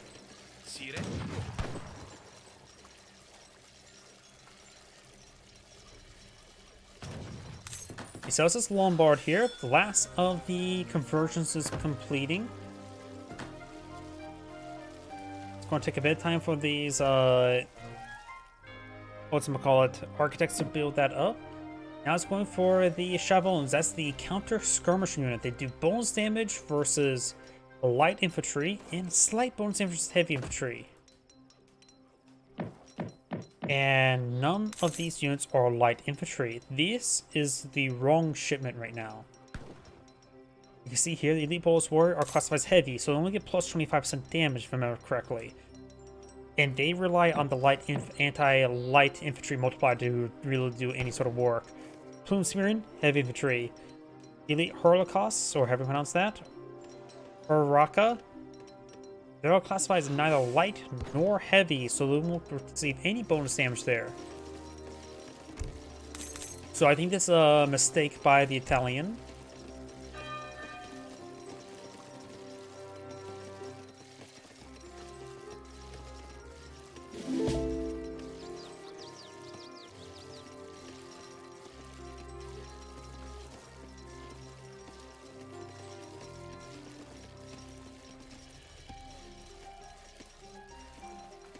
See. Where? Oh, looks like one of them paused. There's the musketeers. Where's the Chavons, or how do you pronounce that? Ah, here they are. Oh, I had one collected. Bosnak. Musketeer. Here we go. You can see here they do great bonus damage versus light infantry, but not really a whole lot of bonus damage versus heavy. The base damage is 16, so some of the crossbowmen, so they're more effective against heavy infantry than crossbowmen. And you all know how I feel about crossbowmen. I have no real faith in crossbowmen. But they do have excellent multipliers for anti-light infantry. They're anti-light, and they're not fighting against light. And their negative multipliers against heavy and shock are not great either. But nothing too crazily bad.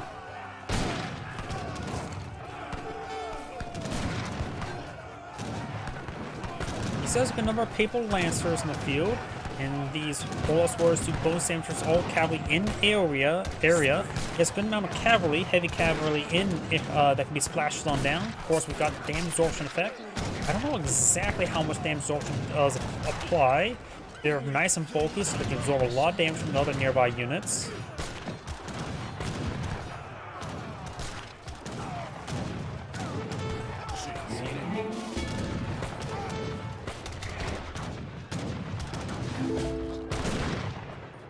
Spearmen engaging.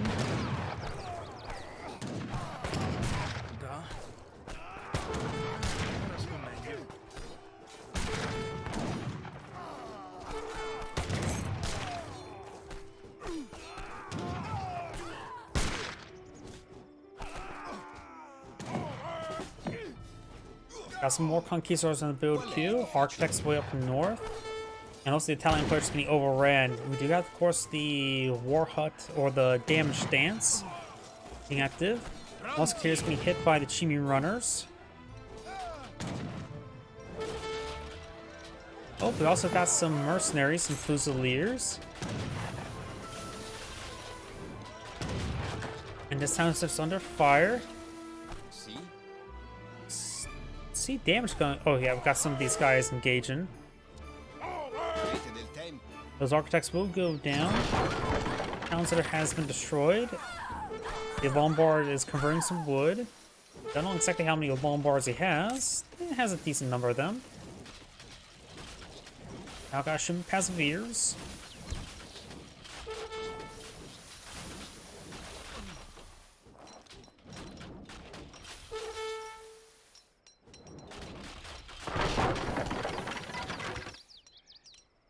Ora sto meglio. Ove mi reco? The Italian Explorer does get recovered and gets killed off again. Got Papal Lancers being shipped on in once again.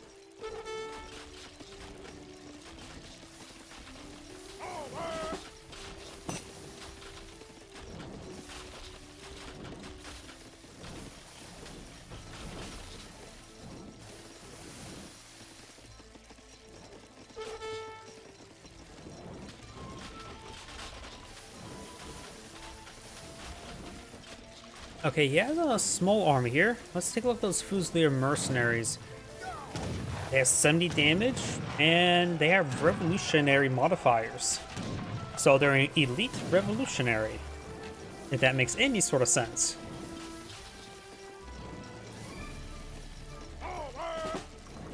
Being a very powerful mercenary, they're of course going to be very useful. 2 populations, pretty cost or population effective.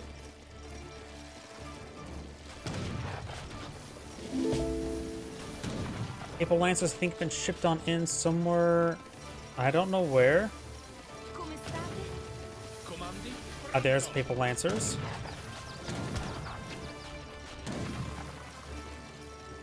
The Fusiliers will get bonus damage on the Stream Runners at range as well, being a revolutionary variant. Go for the Milan's Arsenal.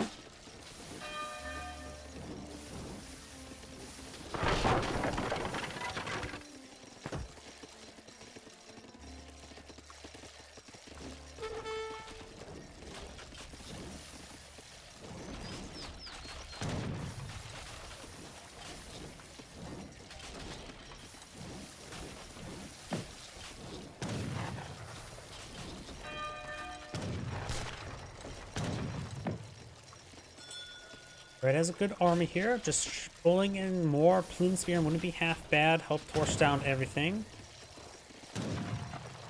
Plus also be useful against all these Papal Lancers.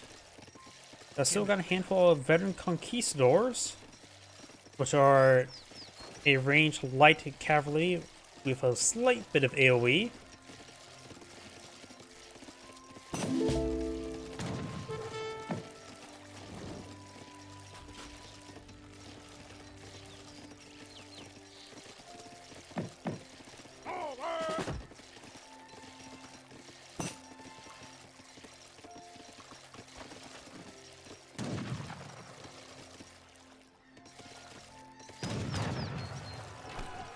These units push right forward. Good number of Passiveers, but they're only Passiveers, not Veteran Passiveers.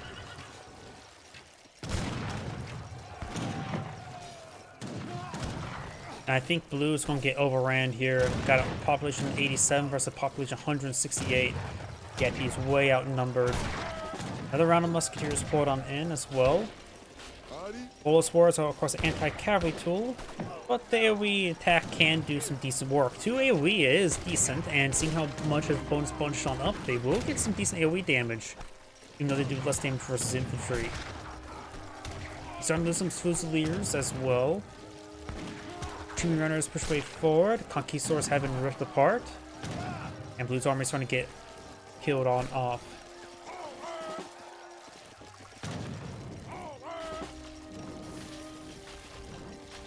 And I think Blue's going to be knocked out of the game relatively soon. There goes his army. Yep, I think this is going to be the end of the game, so I'm just going to fast forward a little bit. And Blue casting GG. Oh, his profile picture is also of a carp. Or that's more of a bass, isn't it? Either way, this is Angerade saying thank you for watching, and on to the next replay. Well, we're seeing a bit more of a sound bug there, again. So I'm going to go ahead and restart the game.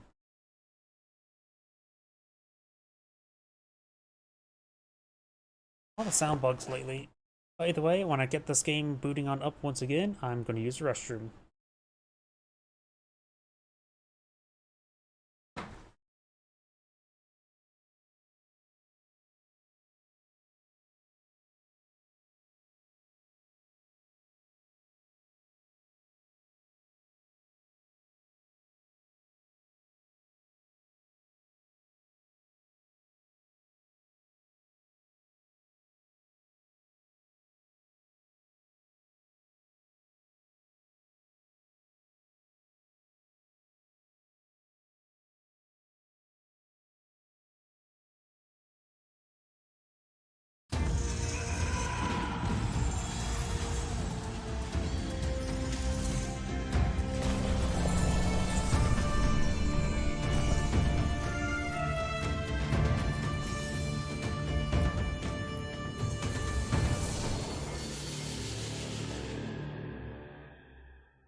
Alright, I'm back. My apologies.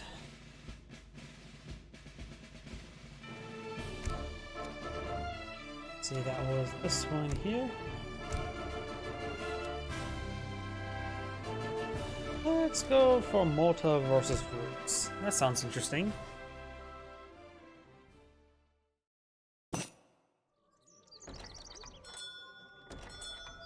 Way too sensitive.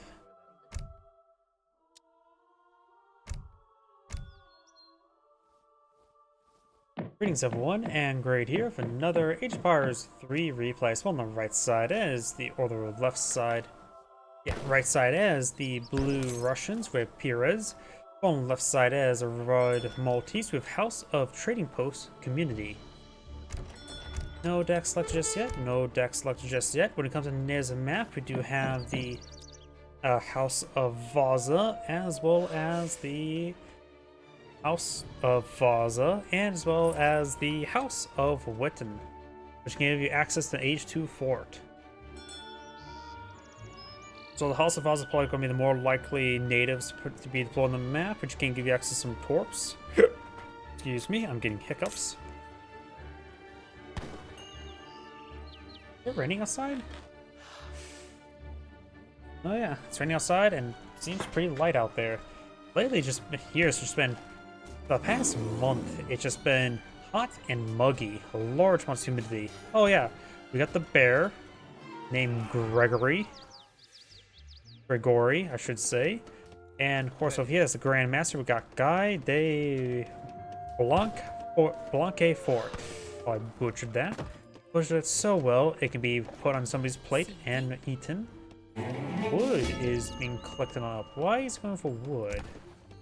Ah, German tongue. He's going for an early German tongue, I'm guessing. Shipment. Oh, he's gone to hunting dogs. He got 50 wood for hunting doggos. Not for the German tongues. Because who on earth wants tongues of Germans? You'll kill that man and steal his peace treaty. Worth absolutely nothing. Like the UN. Shipment of wood trickle being brought in. He does have the something expeditions, which give your cavalry a little bit of health and line of sight. And also, that's not bad. A little bit extra line of sight to go on for cavalry can be very useful. So you can just make sure you just don't go. Just to give you more smart, informed decisions to go on in. We have dirt cheap cavalry that can disintegrate being sneezed on. His deck does involve Chelsea, New Order regiments, Boyars, Advanced Arsenal, Strelets, Cavalry Combat. So those can perhaps see Strelet and various Russian cavalry. We also got a regiment of Nukta allies, which are clubmen. They love to go clubbing with their homies. And the homies going to be a whole bunch of Strelets. Bring a lot of kvass. Before the Russians have vodka, vodka is made from potatoes.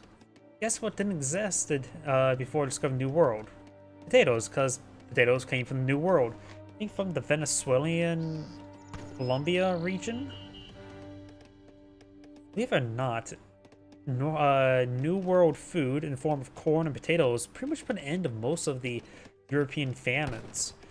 Wheat was the most common food, which was their only sort of like famine-resistant food they had. Problem is, if that got particularly targeted by blight, big issues happen. Yes, I know about the potato famine. That blight happened to multiple nations across Europe, not just the Irish. And Ireland was a net exporter of food during the potato famine. Yeah, there's a reason why people consider the potato famine a genocide level event, because it was so horrible and mismanaged. It was hard to if it was malicious of the mismanagement, then it actually does meet the definition of a genocide.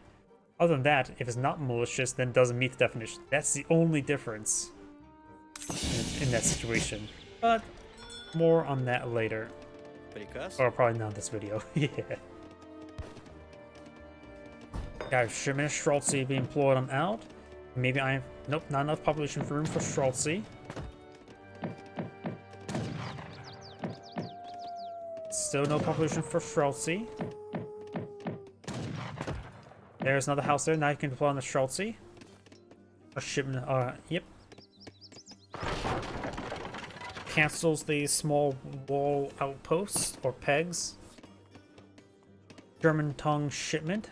Gets out a commandery wagon. There's some Streelets there. You know? I'm trying to think.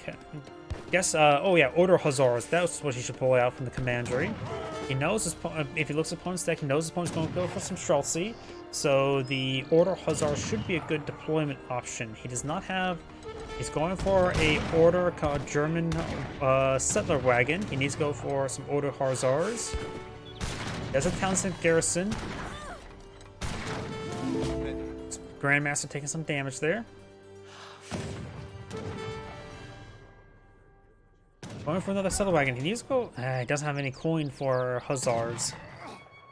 You can keep the settler wagons outside. They're very durable.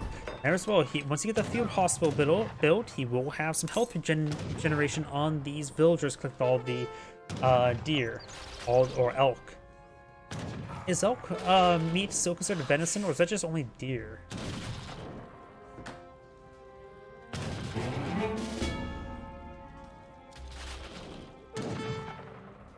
Winged and core constructions now being researched, which will give his villagers extra gathering rate, 30% near defensive structures, such as the commandery, or just 10% in general.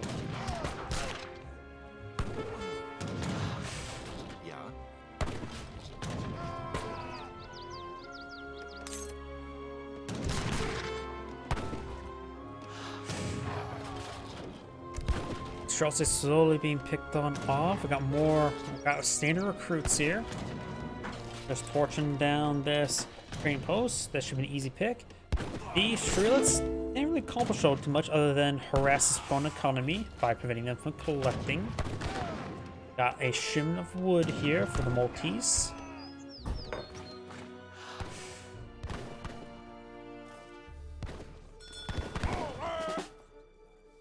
Around a crossbow and pull on the field as well.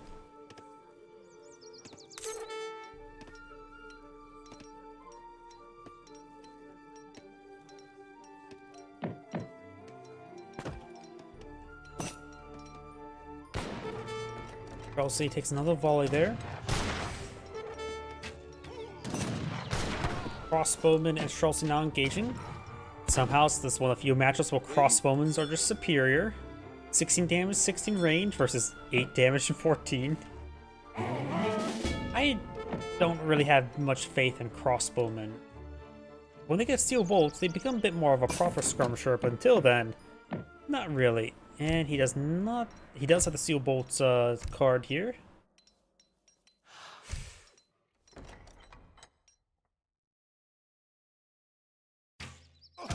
Good volley there.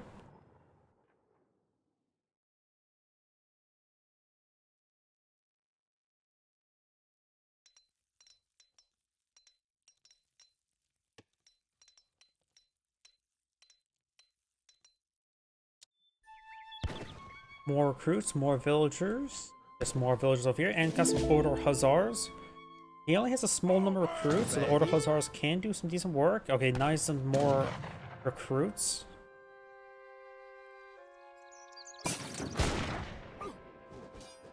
The bear goes down, not unbearable enough. And you got the Hussars now engaging recruits. The recruits should really, I suppose he just want to avoid those crossbowmen. More recruits on the field. He's now fixed his bayonets and stabs some of the Hussars. Gets 2 of them down so far. More, we got some, what's these, Sentinels?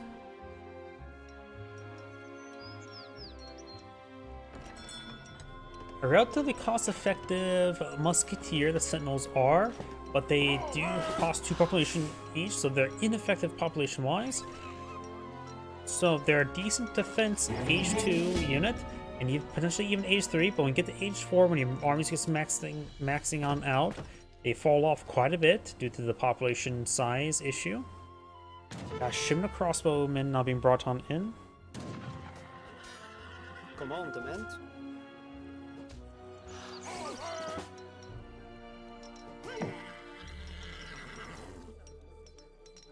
Yes. Commandment.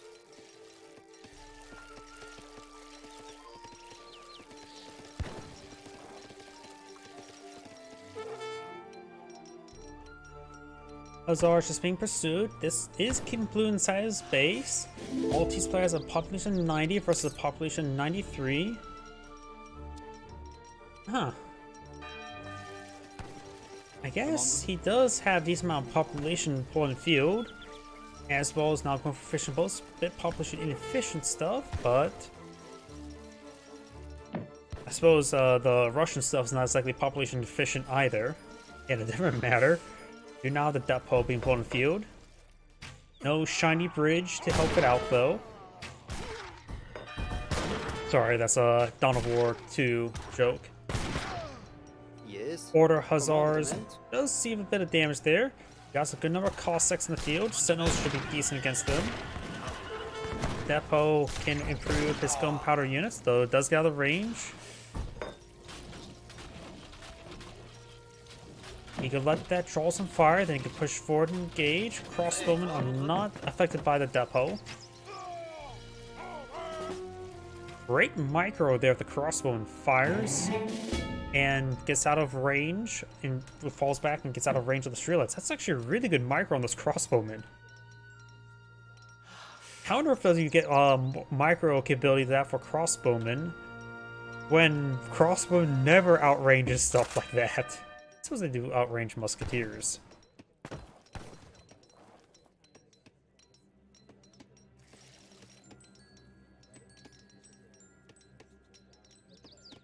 Cossacks trying to find another opportunity to engage. Some of these sentinels are dancing.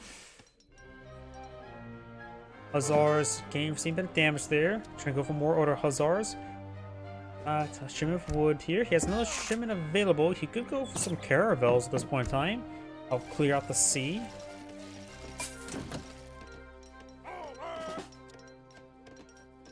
He's going for Boyars, improve his cavalry. He has not gone for the expeditions just yet.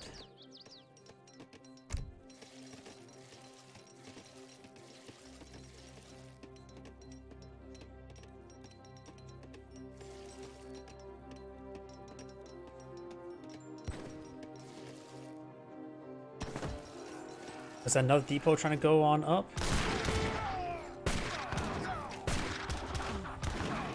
Hussars perfect forward. Crossbowman got some sentinels now in melee mode. Trying to engage these Cossacks. Got more of these recruits here. More recruits pulling field, more crossbow streamed on in. The recruits getting a nice little flank there, hitting the reinforcements. And overall, looks like Blue's army is just doing quite well. He's now have more of a force of recruits, a standard heavy infantry unit. Maltese player, he may just need to age on up so he can get out the steel bolts research to get proper skirmisher crossbowmen.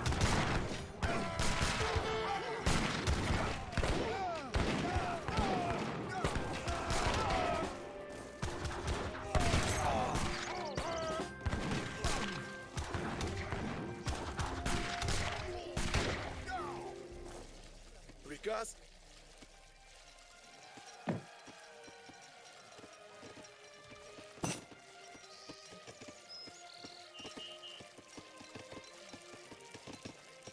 Got some Hussars finding some Cossacks. Very far from aging on up. Same with the Russian. Going for his caravels now to clear out the sea.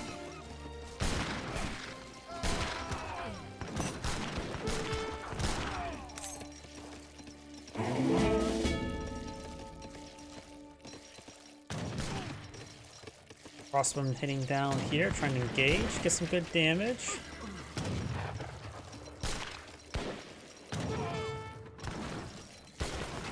Launcher getting some good damage. Crossbows firing away. More of a soft counter than the hard counter to the recruits. Got some Sentinels over here. Gets good damage on the Schultz. The Schultz will get some bonus damage against them. Does not get the outpost built. Settler Wagon does go down there. Does have the commander here for defensive capability for the Sentinels. Villagers pushing pretty far forward here. Well, I'm not sure what they're going there. Eyeing for this copper closet. And these ladies do get gunned on down. And of course got the caravels engaging. The dock is garrisoned with 100 damage per shot. Has 11 fishing boats on the inside. Caravel backing on off. The dock's range is 32, which reaches out pretty far.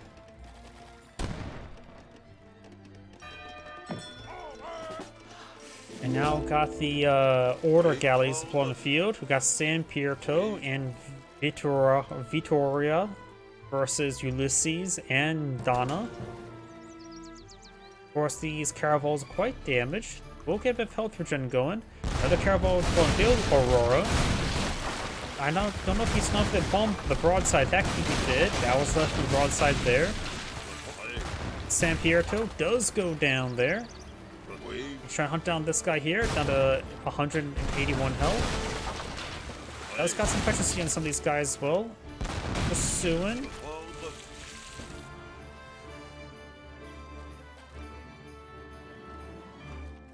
And this guy's just going to get this guy healed on up. This guy could push on forward. Got commandery and an outpost here. Blockhouse being pulled out. He wants to make sure that goes down. Does go down there. Got another commander here for anti-ship gun. Res up forward with a decent number of sentinels. Of course, with these defensive structures, he's going to defend this region. Plus depot here to help out as well, so getting buffed up quite a bit. Has improved attack speed and damage. And the caravel does go down. The anti-ship weapon will engage from the commandery. Or order Hussars pulled in the field. Depot could be deleted to explode. Now we've got a standing outpost to help out the anti-ship battery. We also got a blockhouse there as well. We've got the Road of Jerusalem now being researched. I don't know why, that's a word I can't really say out too much, but right now he will have a max out road. Give him 1,500 resources.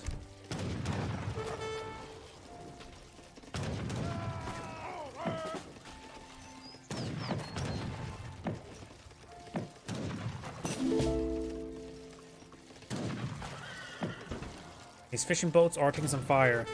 There is some fish out at sea over here, but the anti-ship attack will report these fishing boats. They do 100 damage per shot.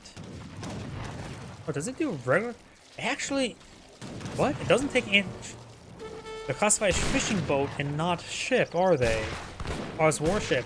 The anti-ship attack only can target warships, not fishing boats. So these guys are taking just small arms fire with blockhouse. That's sort of interesting. I did not know that.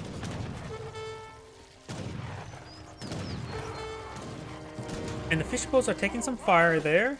Does not fire any. There's the anti-ship attack. We've got these Cossacks pushing forward. They will take bonus damage from the commanderies and from the outpost. And the commandery does receive the effects from the depot as well. And the trading outpost is out of range.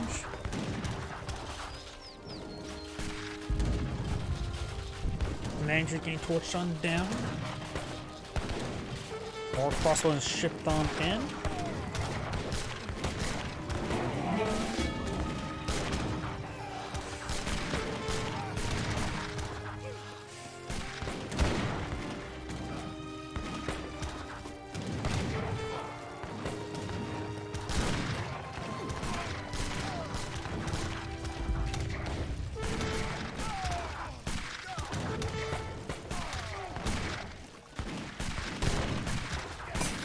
Oh, it looks like something just annihilated one of those ships. Large amount of anti-ship fire coming on out. He's still maybe in range. No, he's not. Here's some. Oh, we got a good number of order galleys here. We got a full whale there and a galleon. Order galleons are taking some damage. Takes out that one. Order galleys taking some damage. Order galleys are Caravel variant. Galleons taking some damage. That one does go down. Blockhouse providing some good anti-ship attack, and now these guys are back down off. They're both veteran.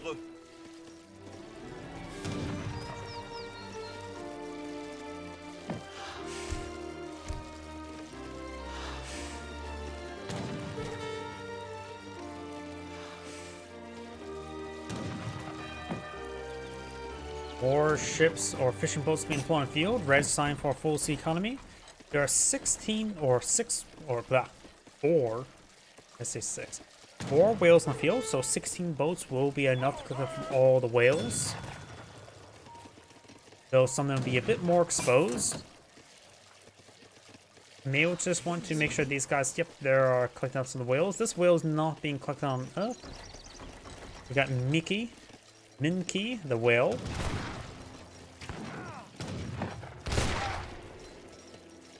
And Treasure Guardian will be killed off and will steal his 85 coin in the form of a painting. Recruits up before some Schultzy. The Russian player has actually aged on up. So he has some veteran units. The Maltese players needs to age on up as well. He needs to get out the steel bolts. Steel bolts should be very good.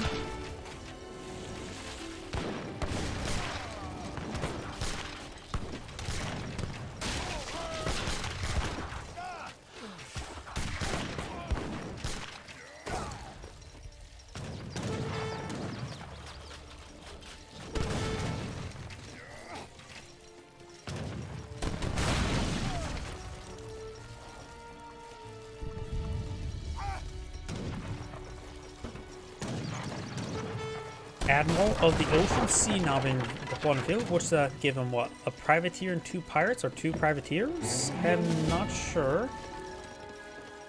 And now he's going for the hospitality. So now it'll make his Admiral of the Ocean Sea research a bit more quicker. We also got some Russian falconets. Oh, we got a frigate now on the field. Big ship. Does get a good broadside there. And now we also got the armored plating hulls. Does take a bit of volley there. Plus there's also another commander and outpost here. There's a lot of anti-ship weapons available. The Russian player may need to get out more ships in order to help deal with some of these outposts, or just focus on the land engagement. Because I don't think he's going to win the sea engagement at the current rate. So he can't take out these handful of fishing boats. The frigates have taken some damage, some serious damage. More shots are being shipped on in. Veteran Sentinels, veteran crossbowman. He needs to go for the steel bolts.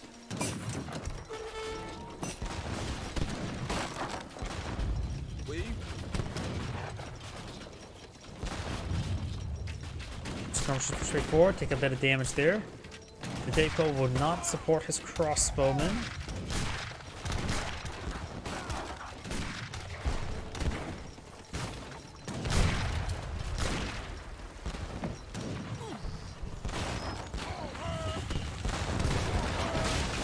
Outpost gains some good damage to the frigates. This one shot away from death. Does have a dock here. Multiple docks are now here. Got a good number of recruits and skirmishers firing away. Ship does go down. This frigate's down to 8 health. Does get gunned down from something. Now we've got a frigate deployed as owned.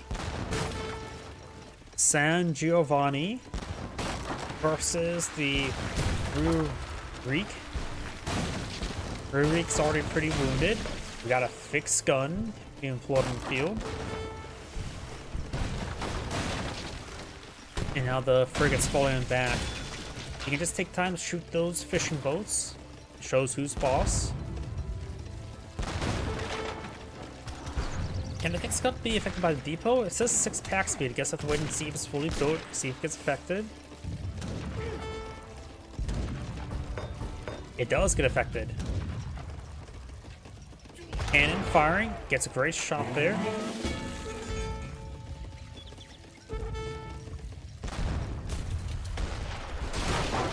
And there goes that dog.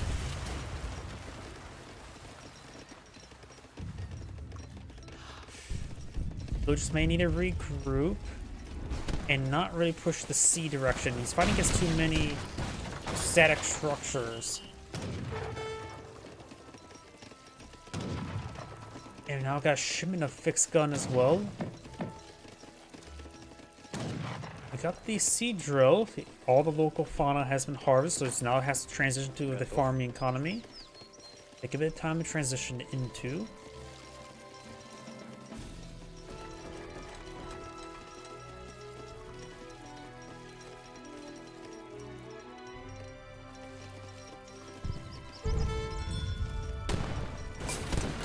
And now we've got a round of Orpagenics. They have excellent siege damage and excellent anti-villager damage. They're trying to get the outpost. They can get us inside the outpost quicker than get in the commandery. These guys, are they classified as siege units? They are classified as siege trooper. And they're trying to fire there, so now the frigates can push me forward. A great 1-2 punch there. Excellent play by the Russian, but he has manually targeted towards the ships. Frigates need to fall back. They're taking some damage. Now Orpagenics finds another opportunity to engage some of these villagers. Very nice. The Russian players have 61 villagers, bonus has 65. Some which are fishing boats. Broadside? Nope, no broadside. We got a pair of culverins here. Now we got 3 fixed guns on field. We also got these various forward infrastructure there. I'm not sure how long they've been there. The fixed gun will make short work of some of them. Bombard doesn't say it does any bonus damage for whatchamacallit structures, but its base damage of 300 is still pretty good. Yes, a fixed gun does go down, does get countered by culverins. Culverins do bonus damage versus artillery, and fixed guns are classified as artillery as well as building. Oh, yep, both of them. So they're a good gun, but they are countered by multiple things. Great damage there, takes out a good number of recruits.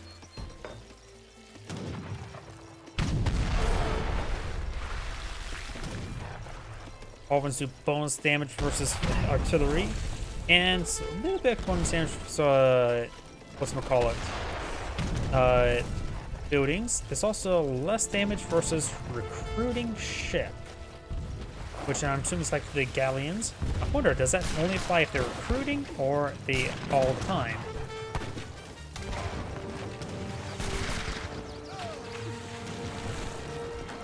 Now with the frigates pushing forward, a little bit wounded. Fishing boats blocking this guy. Is that good or bad thing? Recruits and falconets, not falconets, treelets now engaging these various forces there. Looks like Blue's army starting to get disintegrated. Red, it has still a decent number of ships here. One of them is quite wounded. One of the frigates have gone down. This one's still playing help. This one's being focused down. And Blue casts into GG. Looks like Blue has back to the game. That's great. Excuse me. Thank you for watching. Have a good evening. And get some wrong outro. On to the next replay.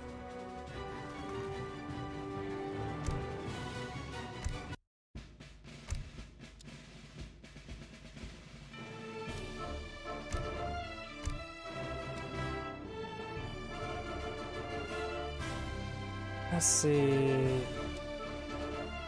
Let's do this one here. Looks like a 2v2.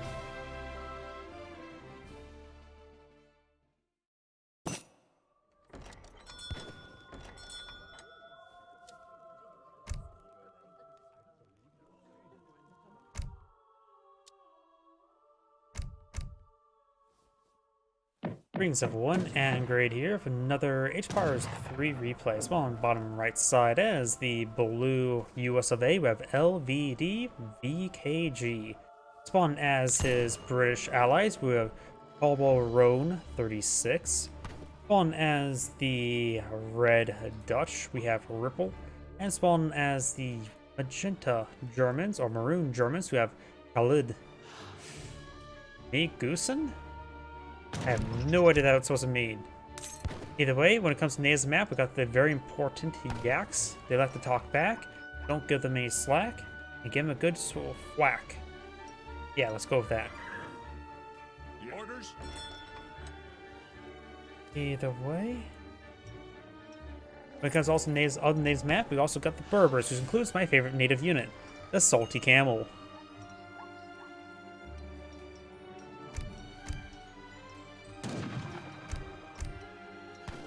Some of these swamp or salty gators are engaging the explorer. Does pick one off.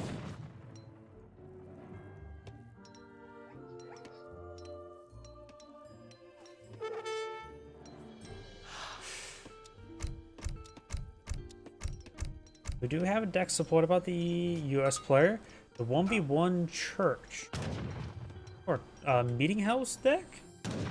We do have the Capitalism and the Spanish Immigrants. We'll give him some free pikemen. Let's see. Have a standard that's like his only 2 military shipments he can get on in. Infinite Frontier Defenses. Has the Virginia General Assembly. And does have the Seminole Blacktooth Bowman. Got the Continental Rangers.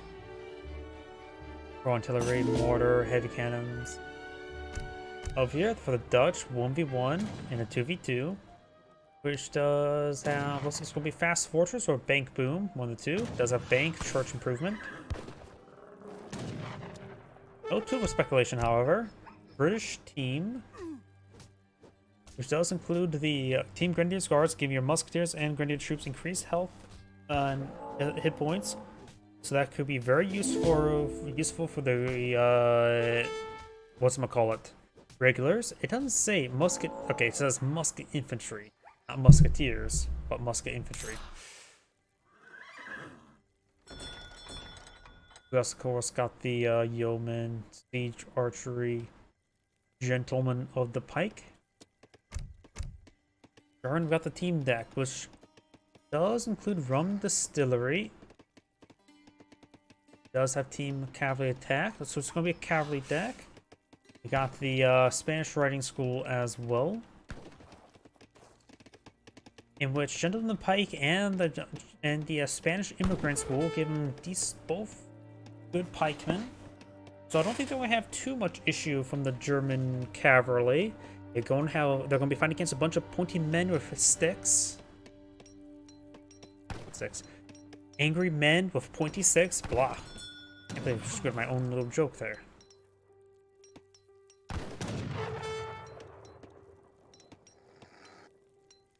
Factory also has guild artisans. We also have the Polish Winged Hussars, which does set them to guard. And that's just one-time shipment of the Winged Hussars. Yeah, looks like we're going to see War Wagon Hussar, of maybe some skirmishers mixed on in. German Black Riders, light cavalry. Yep. US players aging up with Pennsylvania.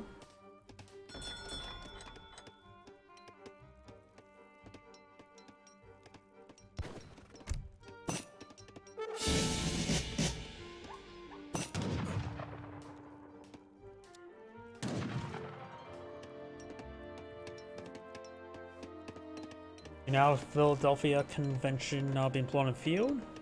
You have a meeting house, aka a church.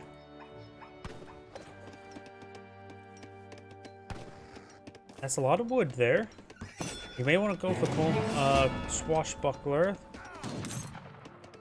A Swashbuckler has a really high attack speed.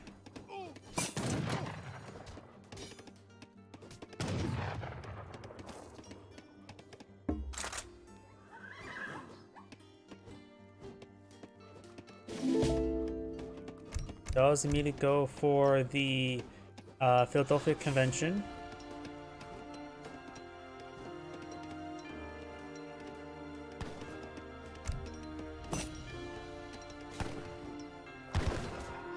Envoy being engaged by the Explorer. General of Wood being brought on in. Looks like this general stabbing this colonial gunslinger. He will probably lose out because he's not doing his namesake of Gunslinger. But he should invest into a Gunblade. Most of these guys are relatively high ranked. You now have the very fine coat. One ship available for the Brits. If you be careful of raids, the expecting raids.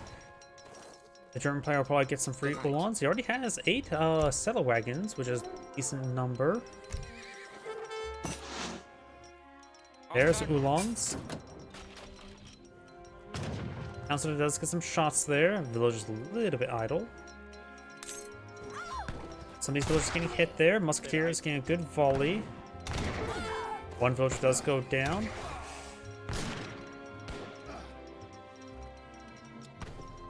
And now we got Kentucky being researched.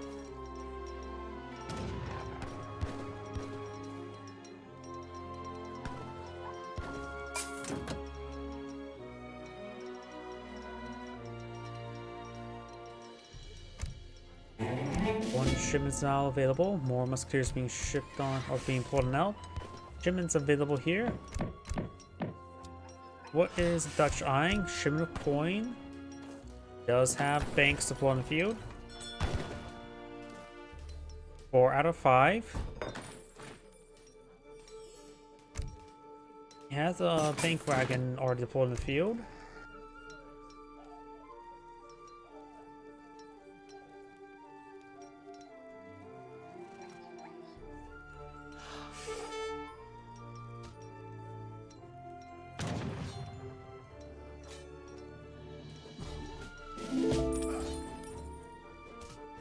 Klar.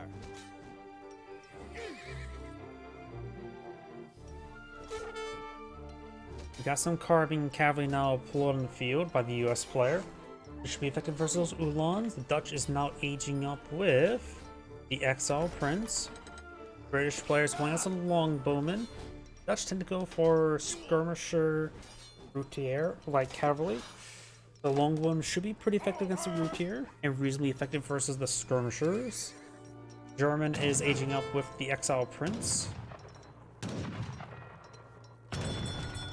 US player is bringing in the Russian American Company.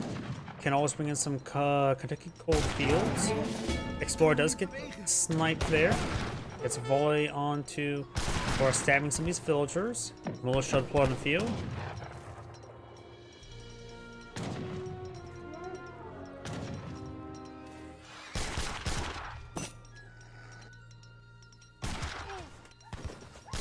Explorer does take a bit of damage there. Villagers getting inside the town center now.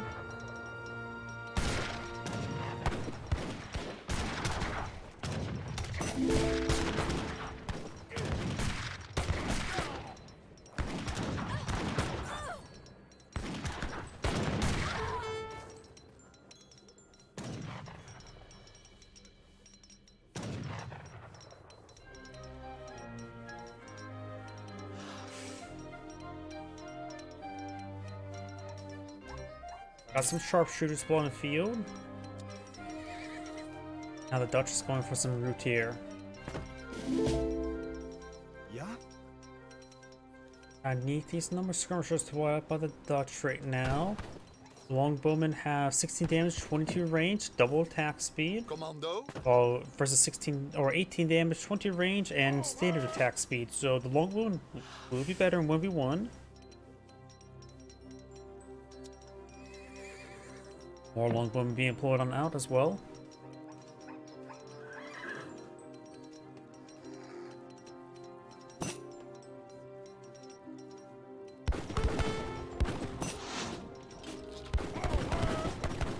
Reds explore or villagers push forward, eyeing for some proxy something. Proxy collected the zebra.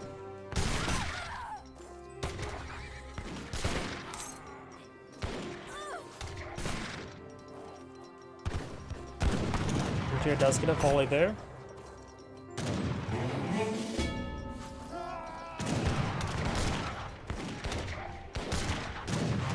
Carbon Cavalry gets some good damage there. Does take out the Explorer. Got some sharpshooters before it. Does find some skirmishers. More Carbine Cavalry here. Looks like Red's army is just getting ripped apart from multiple angles. Magenta does have some war wagons and some Ulans and more skirmishers here. Ulan's getting ripped apart by all of the Carbine Cavalry. Sharpshooters, so it'd be a good idea to hit those war wagons. Plus, there's also some Minutemen mixed on in. Carbine Cavalry have pretty good attack speed compared to other light cavalry.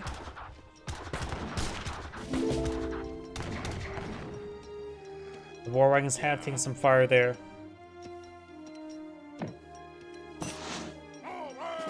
More war wagons now deployed in the field.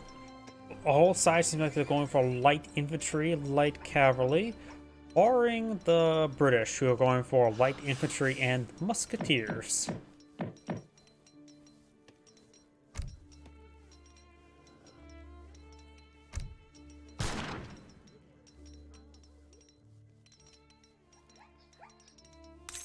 Hussars will get a volley there.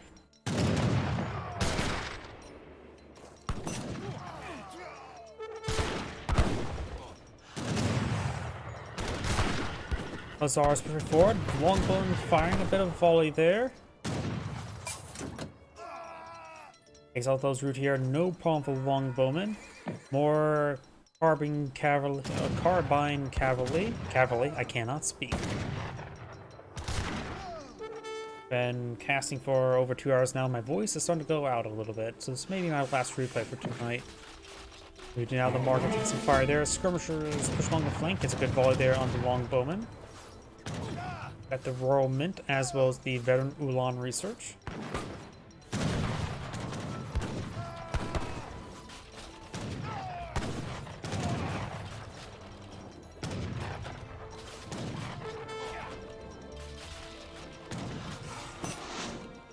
War wagons pushing the way forward.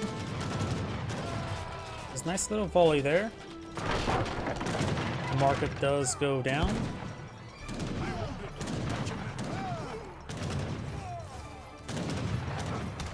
Longbowmen here in excellent numbers. I wonder if they have the siege artillery research. Looks like the US player has 2 ships available. Oh wait, the British player is still with just H2. So he does not have the yeoman research. British should eye for age up relatively soon. He has plenty of food to age up, just need a lot more gold. Carbine Cavalry firing away gets good damage on these forces. Longbowmen are a pretty nice unit.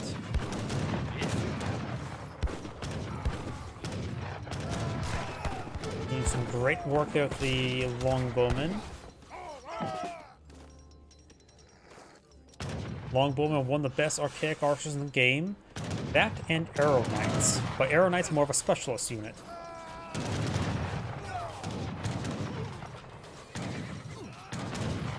Skirmishers taking some damage there. Musketeers torching down the house. They're a bit of a home wrecker they are. Pure Longbowman is saying that's what he has or he should go for. Because right now, going for them is a good idea. Up. I don't know what that means. Brit, what are you? Okay, need some coin. There we go. Yep, he's trying to age on up. He's still trying to build some Longbowmen. He's maintaining good food income to maintain the Longbowmen. Wonder, he does have church improvements, so he can turn the Rangers. We do now have the Bishoping Research, which will allow him to move diagonally a little bit better. Musketeers engaging, they will get rid of the park.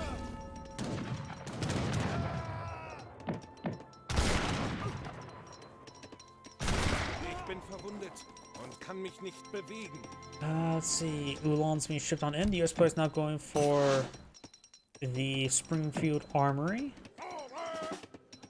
And he may just go for Buffalo Soldiers, getting increased attack damage and range armor. This will improve his rifle infantry. Doesn't really need it at the moment, honestly.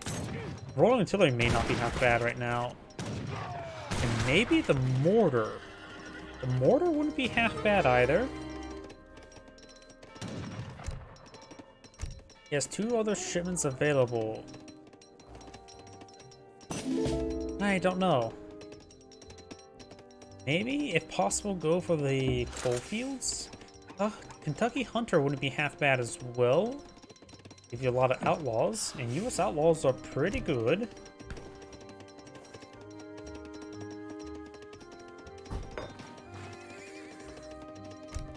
More Carbine Cavalry. Dutch going for more villagers. Has plenty of coin to age on up. Does not have religious freedoms yet. British player has is still aging on up. I do think he needs to go for Yeoman. +4 range.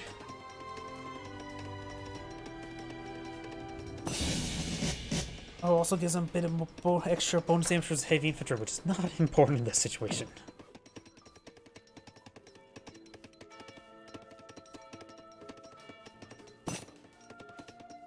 Yeoman.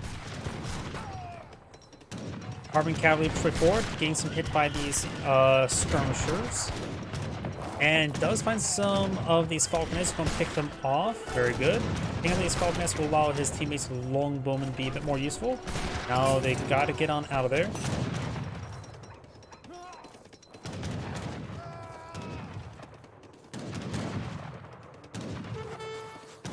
And these war wagons, they have melee resist, not range resist, though they will get ripped apart by all these longbowmen. They're veteran longbowmen right now. Got a massive wave of veteran Uhlans. Carbine Cavalry push way forward. One player's going for Carbine Cavalry, and one person's going for light infantry. It's basically Gurm Schoon across 2 players, and with good cohesion. Longbowman just needs to keep on running. Let the Carbine Cavalry do the work. Now they're taking some shots against the skirmishers. The Uhlans are getting too distracted by the Carbine Cavalry. Carbine Cavalry are a little bit wounded. They need to focus on those handful of Uhlans, let the Longbowmen do their work. Maybe a little bit overkill there. Longbowmen have 13 damage in melee, but same attack speed, so it's best to keep them firing at range.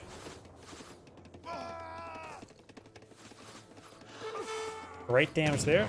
They have a staggering 26 range, with the same range as Falconets, which I believe are 26 range. Or are they 28 range? Either way, they're pretty good range. And looks like the British player has 2 Town Centers, probably because he went for the Bishop. The German player has advanced to age 4. Those were fully upgraded Guard Uhlans. Nope, they're just veteran Uhlans still.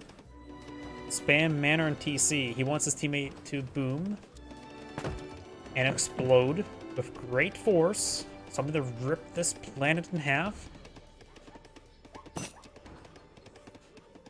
We now have the Prussian Uhlan research now. Factory now can be deployed in field. It may best go for heavy cannon. I am biased towards heavy cannon. And I think heavy cannon would be very effective versus longbowmen. US now going for Hamilton economics. And going for pillage, military drummers, more Carbine Cavalry.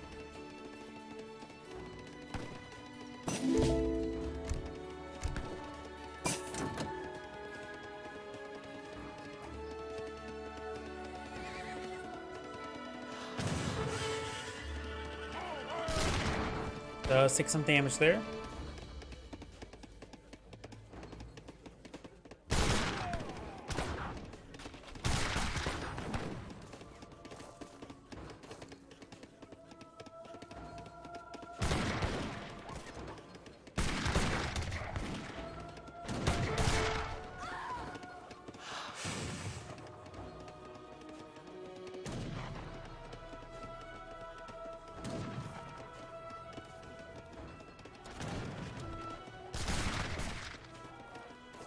Two shipments now available for the US player, soon to be 3. He should really invest his shipments. Got a decent amount of red and magenta forces here. I'm ready. Yellow and blue are falling on back. We got some musketeers left over, I think. Getting some decent damage on those Uhlans. Red has now a massive number of falconets. Blue's now pushed way forward. Got a little ledge there for interrupting movement. Block houses take some damage. We do now have the Pulaski's Legion.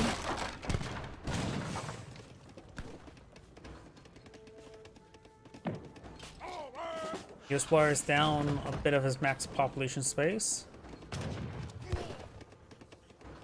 Now we got counter infantry rifling, doubling allows his skirmishers to do plus 100% more damage versus heavy infantry. Not that important, honestly. I don't think that does make them do any bonus damage versus light cavalry. Yep, just bonus damage versus heavy infantry. Not important. Yeah, that was a waste of resources.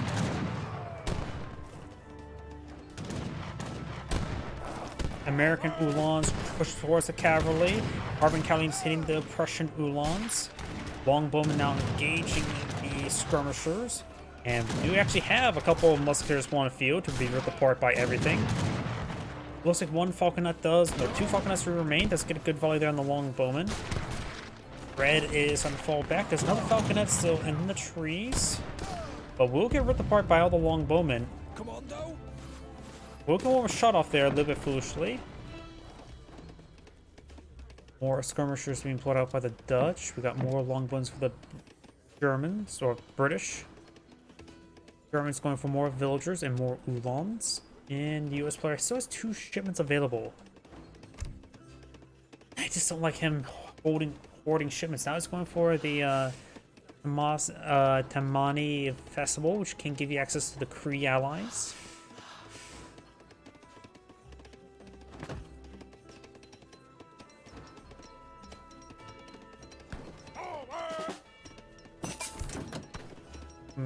Veteran Hussar complete, and now the Dutch signed for the Tycoon.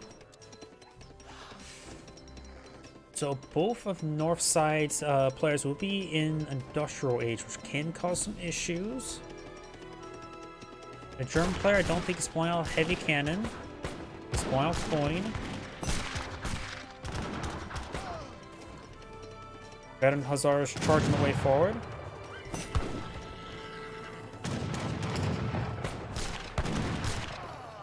There's been damage there. Carbon cavalry and Uhlans push forward. Or are those Hussars? They are just veteran Hussars. Russian Uhlans engaging. Some of the guard winged Hussars pull in the field, but they're getting ripped apart by the carbon cavalry. And the war wagons have gone down. Longbow push forward. Most of the heavy cav has gone down.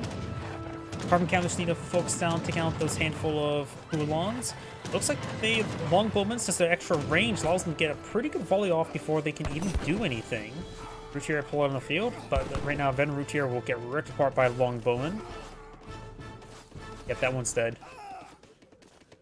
They now become porcupines. Now have the German farmers give them access to additional settler wagons. Now, both the North team has advanced to Industrial Age. What cars can the Dutch deploy on the field? Heavy cannon card is probably what he needs to get on the field. As much like getting factories out, heavy cannon is what he needs. There's siege artillery. They have 26 range siege artillery. The US player should just protect his teammates with longbowmen and let them be the siege.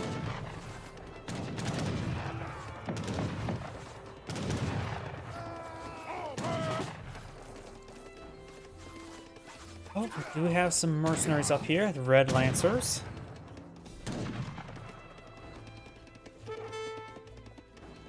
Now have the Guard Skirmishers.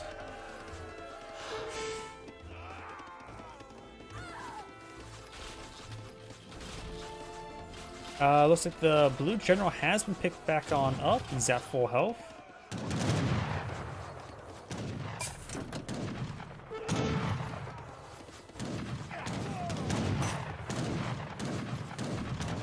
Inspiring flag has been flown in the field somewhere, right there. Carbon cavalry push way forward, gets good damage on the Uhlans.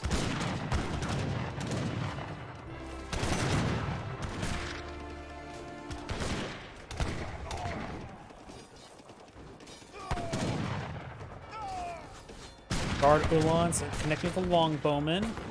And now got some blue guard to pull on the field. You can tell by the fact that they're in red that they're the blue guard. And looks like Red is starting to disintegrate. His teammate has already disintegrated. Only one Ulan remains. Another round of Prussian Ulans. More Prussian Ulans push way forward. We got more skirmishers and the shipment of heavy cannon for the Dutch. More longbow for the British. We got now the Guild Artisans being put on the field. Probably should have gone for the Liffenzaire Cavalry. He can't take time for the eco. He needs some more effective military units. Red's army starting to disintegrate, and Red has back to the correct game. Magenta will be next soon. I don't know if he's realized he's... And there we go. That's the end of the replay. It's Angrade saying, "Think watching," and on to next replay. And as I mentioned beforehand, my voice is starting to go out. So everyone, thank you for watching. Have a good evening and get some good rest. Enjoy.